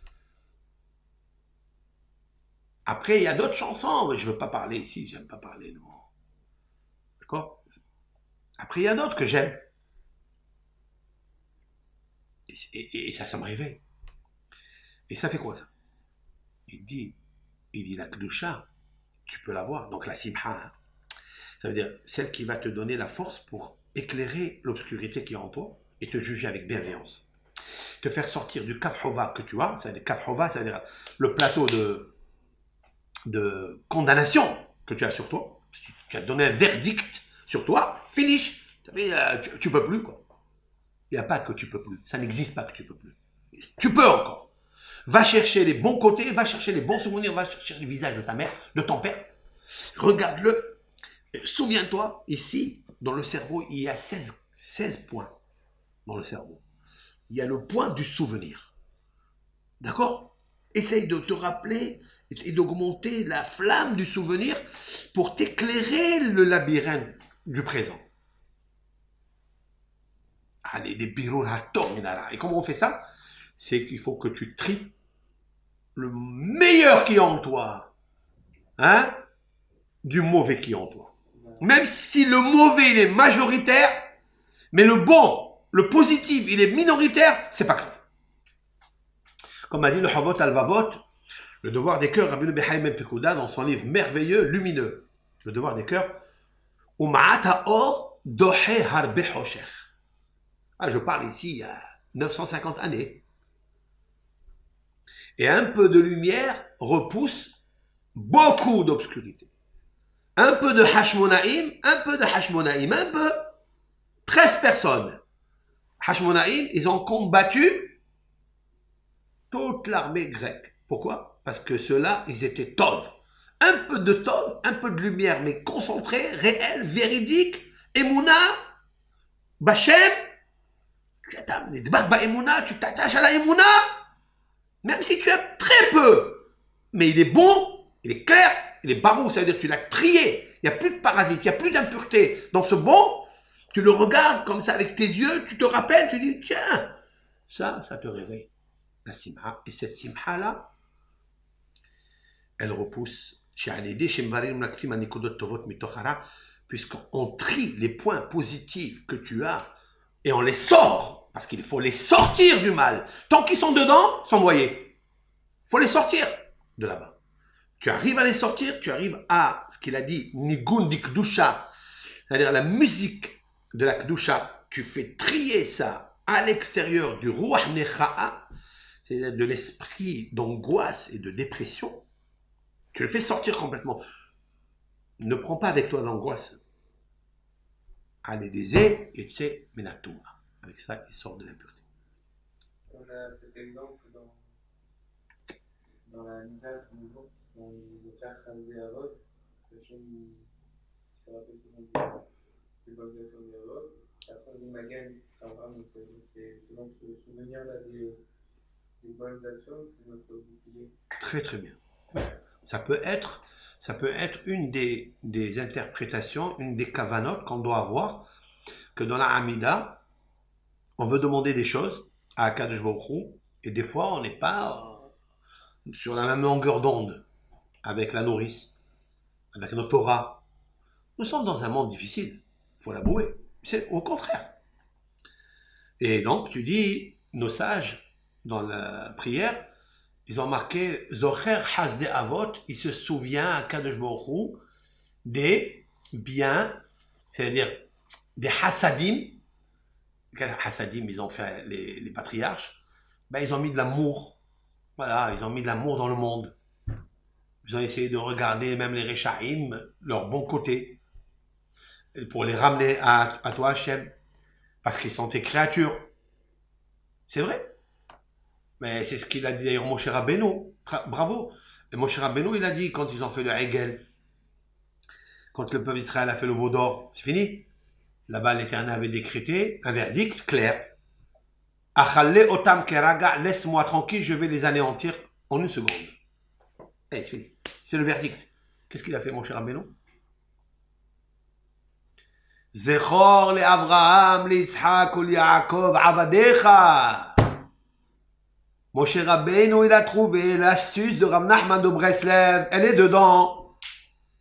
Souviens-toi du bon côté que Avot, Abraham, Isaac et Yaakov, souviens-toi s'il te plaît. Qu'est-ce qui rappelle ça? Ça veut dire qu'ils sont reliés encore avec eux, ils ont un peu de bien.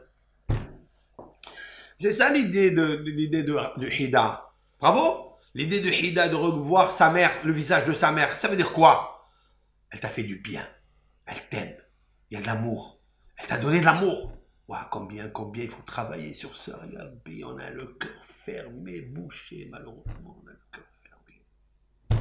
On ne prie pas pour les autres, c'est pas vrai. On prie pour personne, on prie. Même pour soi, on ne prie pas. Malheureusement, on est à tout, mais ça tombe. La génération, elle est dure, très difficile. Surtout les nouveautés, les informations, quand on regarde ici et là, ça perturbe, ça bloque l'amour naturel que Hachem il a fait. Ça bloque, malheureusement. Il faut s'éloigner de tout ça, il faut prier à Hachem Barak qui nous ouvre les canaux de la miséricorde dans notre cœur. Aïe, aïe, aïe. On termine, on va continuer. Ve'al ken, et c'est pour cela, il dit le fait qu'un homme, il agit de ne pas se laisser tomber, et il fait vivre sa personne, son âme, son amour, avec les points positifs qu'il cherche, et qu'il trouve, en lui, des bons côtés positifs, il cueille, il trie, du mauvais qu'il a en lui, il les trie, il dit grâce à ça, ça fait des nigoun en lui, ça fait pénétrer un son musical gai en lui. Mais alors là, il ajoute quelque chose. Alors il peut prier, ou le zamer, et chanter, ou le hodot, Hachem, et de remercier Hachem Barak. Kizé yadoua, car il est connu que chez Adam Nofel Bedato Mehamad Gashmiyuto, il dit lorsqu'un homme il fait tomber ses idées, lorsqu'un homme il fait tomber son sechel, sa lumière, sa logique, il a fait tomber, à cause de la gashmiyut, à cause de la matérialité, à cause des plaisirs de ce monde, à cause des mauvaises actions, il voit parce qu'il est loin de la Kedusha, tout homme, il se dit, je suis pas parfait, je suis pas bien, pas seulement je suis pas arrivé à être parfait, je suis conjugué à l'imparfait, je fais que des avérotes, je fais ça, et Bémet, il le sait, il le voit. Wow, avec ça, il s'éloigne de Hachem, il pense que Hachem est loin de lui. À cause de ça, il ne peut plus prier. Il y a beaucoup de gens qui me demandent, Rav, je ne vais pas prier pour Hachem, je ne vais pas prier pour moi, je ne peux pas, je ne veux pas, je ne peux plus. Voilà, hier, j'ai fait tel et tel avéro. J'ai rencontré tel et tel, elle m'a séduit, j'ai fait l'avéro. Qu'est-ce que je fais, Rav? Oh, je vais pas aller, il est sincère. Je lui donne le Sefer Torah à prendre, il dit non, je peux pas. Pourquoi? Je viens d'enlacer une Goya. J'ai embrassé. Ah, je lui dis, tu es embarrassé alors. Il est embarrassé parce qu'il a embrassé, il a fait des avéras avec une Goya. Ou moi, je peux prendre le Sefer Torah. C'est possible. Je lui ai dit, prends-le. C'est pas toi qui le prends, c'est ta Neshama qui le prend. Et le Sefer Torah, il a une connexion avec ton âme à l'intérieur. De la même façon que le Sefer Torah, il a 304 805 lettres dans ton être, il y a 304 805 pulsions de bon. Parce que il y a une des lettres du Sefer Torah qui t'a créé à toi, qui a créé ta Neshama, dans le Mahsava Neshamot.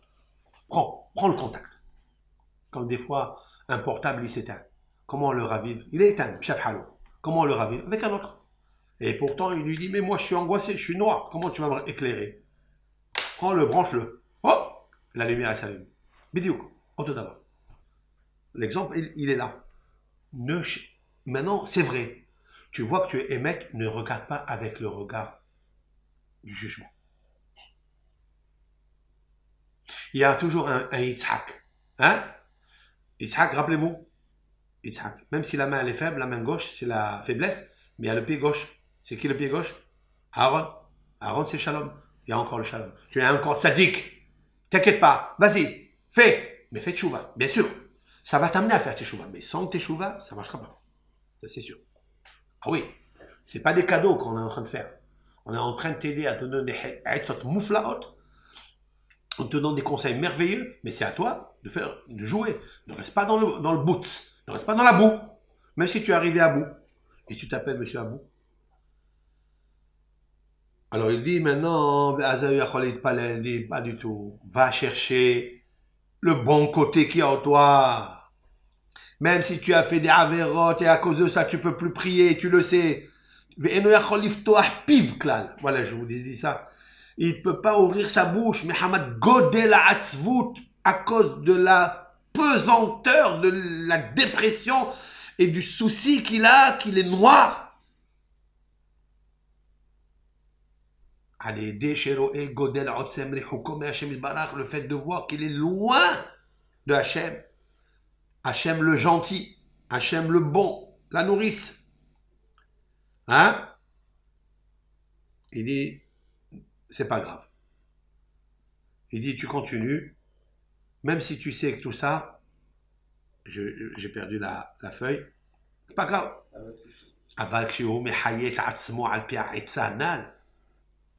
Il dit, mais le fait que tu fais vivre ton âme avec ce conseil, ça veut dire que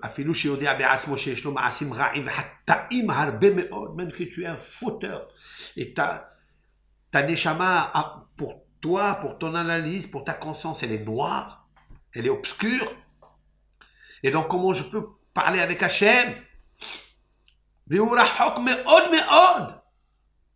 il va chercher, il cherche en lui, parce qu'il va chercher, mais attention, il faut chercher. Mais le problème, il ne cherche pas. Mais le fait que tu vas chercher, tu trouves en toi et tu fais réjouir ton âme. Comme j'ai dit tout à l'heure, il va chercher les points positifs, même si c'est petit. Maintenant il dit, prends cette petite découda, ce point positif, et fais-le grandir. De la même façon que le Yitzhara, il fait un travail contraire, la petite Avera que tu as, il te la fait grossir. Comme une montagne, tu peux plus, tu dis, c'est pas possible. 1, 2, 3, je suis écrasé. Et je dis, je suis pas bon. Je suis pas amoureux de Hachem, je suis pas amoureux de moi-même, je suis pas amoureux de mes créatures. J'aime pas ma femme, j'aime pas mon mari, j'aime plus personne. Va chercher les bons côtés. Tu ne les trouves pas en toi. Essaye de les trouver à travers ta mère, à travers ton père, à travers les patriarches. Essaye de trouver une écoute-da. Va étudier un cours qui parle de Rachel Imenu, de Léa, de Sarah, qui étaient elles aussi dans des situations pareilles. Vous croyez qu'elles sont nées des femmes tzadkaniotes? Pas du tout. Elles sont nées avec toutes les épreuves du monde. Et comment elles ont fait vivre leur hein? Avec les petites nekudotes, avec les petits points positifs, les petites notes musicales, do, ré, mi, fa, sol. C'est un do, c'est un mi, c'est un fa. C'est pas grave. Mais c'est petit. Mais il a un son. L'essentiel, que tu écoutes le son de la musique qui réjouit. Écoute-le. Alors avec ça, il peut sortir de là. Et quand il arrive à la simha, il dit, je sais à quel moment tu es à côté de moi. Tout ça, c'était que de l'imagination. Je me suis imaginé, je me suis éloigné, je pense que je me suis éloigné, mais tu es à côté de moi.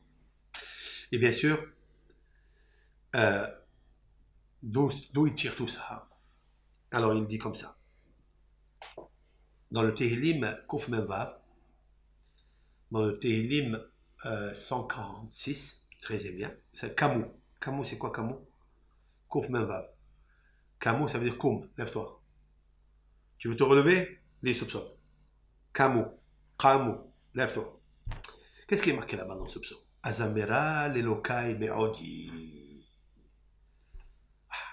Qu'est-ce qu'il a dit David Ameler?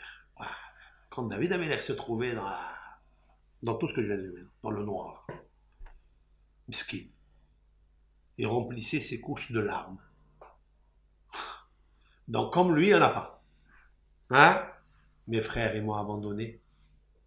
On m'a nommé, tu es le fils de tel, tu n'es pas juif.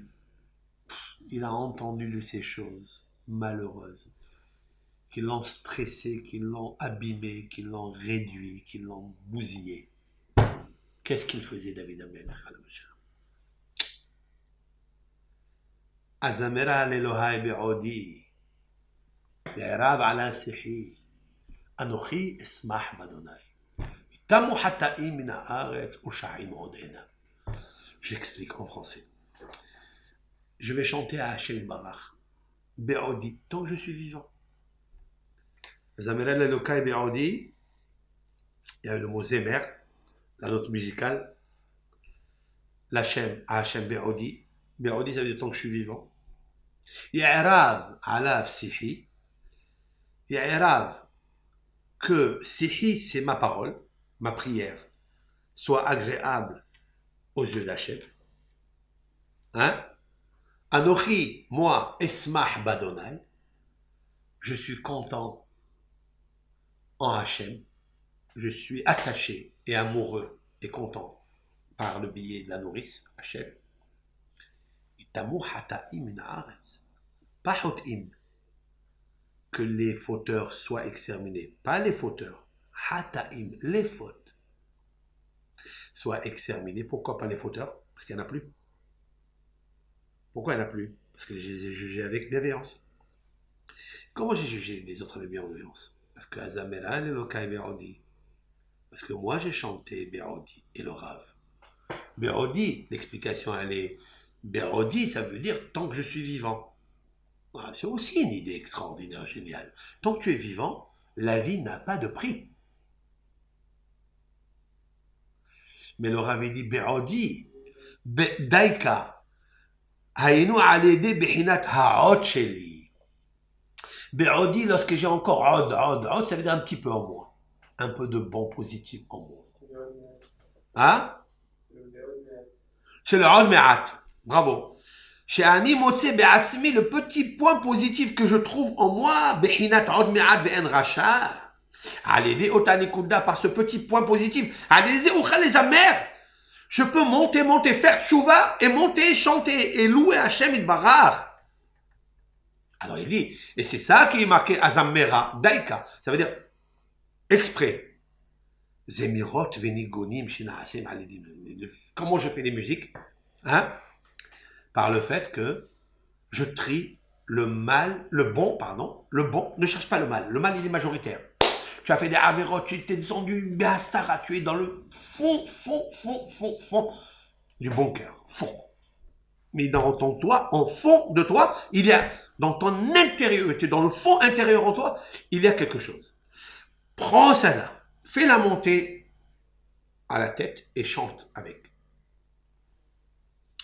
Comme ça, elle dit Laura. Maintenant, je voulais ajouter un petit quelque chose. Azamera Lachem Be'odi, je voulais ajouter le petit Yud de Odi pour embellir les paroles du Rav. Be'odi, ça veut dire dans le Od Me'at qui est en moi. Oui? Ça veut dire tant qu'il y a encore un petit peu de bien. Moi, je pense que le David Amelech, il pensait à ça parce qu'il a dit Be'od Yud. Le mot Be'odi s'inscrit Bet Aïn Vav Dalet Be'od. Mais il a ajouté Yud. Yud, c'est la plus petite lettre de l'alphabet. Oui?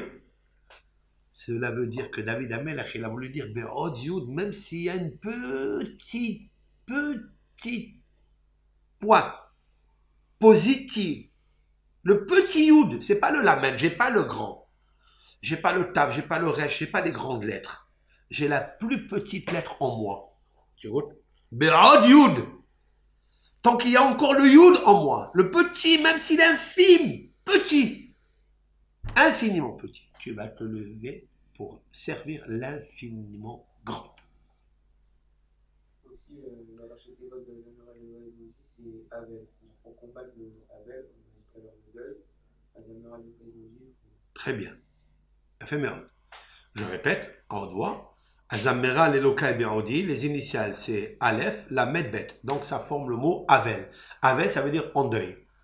C'est ce qu'on vient de dire maintenant. Même quand tu es en deuil, c'est-à-dire que tu es stressé, tu es par terre, tu ne peux plus parler comme l'endeuillé. Comme il a dit, tu ne peux plus prier Hachem, tu n'arrives plus, tellement tu es assailli de tes avérotes, et qui viennent comme ça devant les plaies, parce que tant que tu regardes la plaie, tu ne peux pas guérir. Il faut savoir ça. Donc tu es Avel, alors même quand même, je vais aller chercher où il y a un peu de Nikudat Simha, et grâce à ça, Be'ezat Hachem, eh ben, je vais éclairer mon âme, et je vais faire vivre mon âme, et je vais chanter Hachem, je vais faire Teshuvah, grand Teshuvah. Hazak Baruch Tiyeh, Kol Tov Lachem, et Shavua Tov pour tout le monde.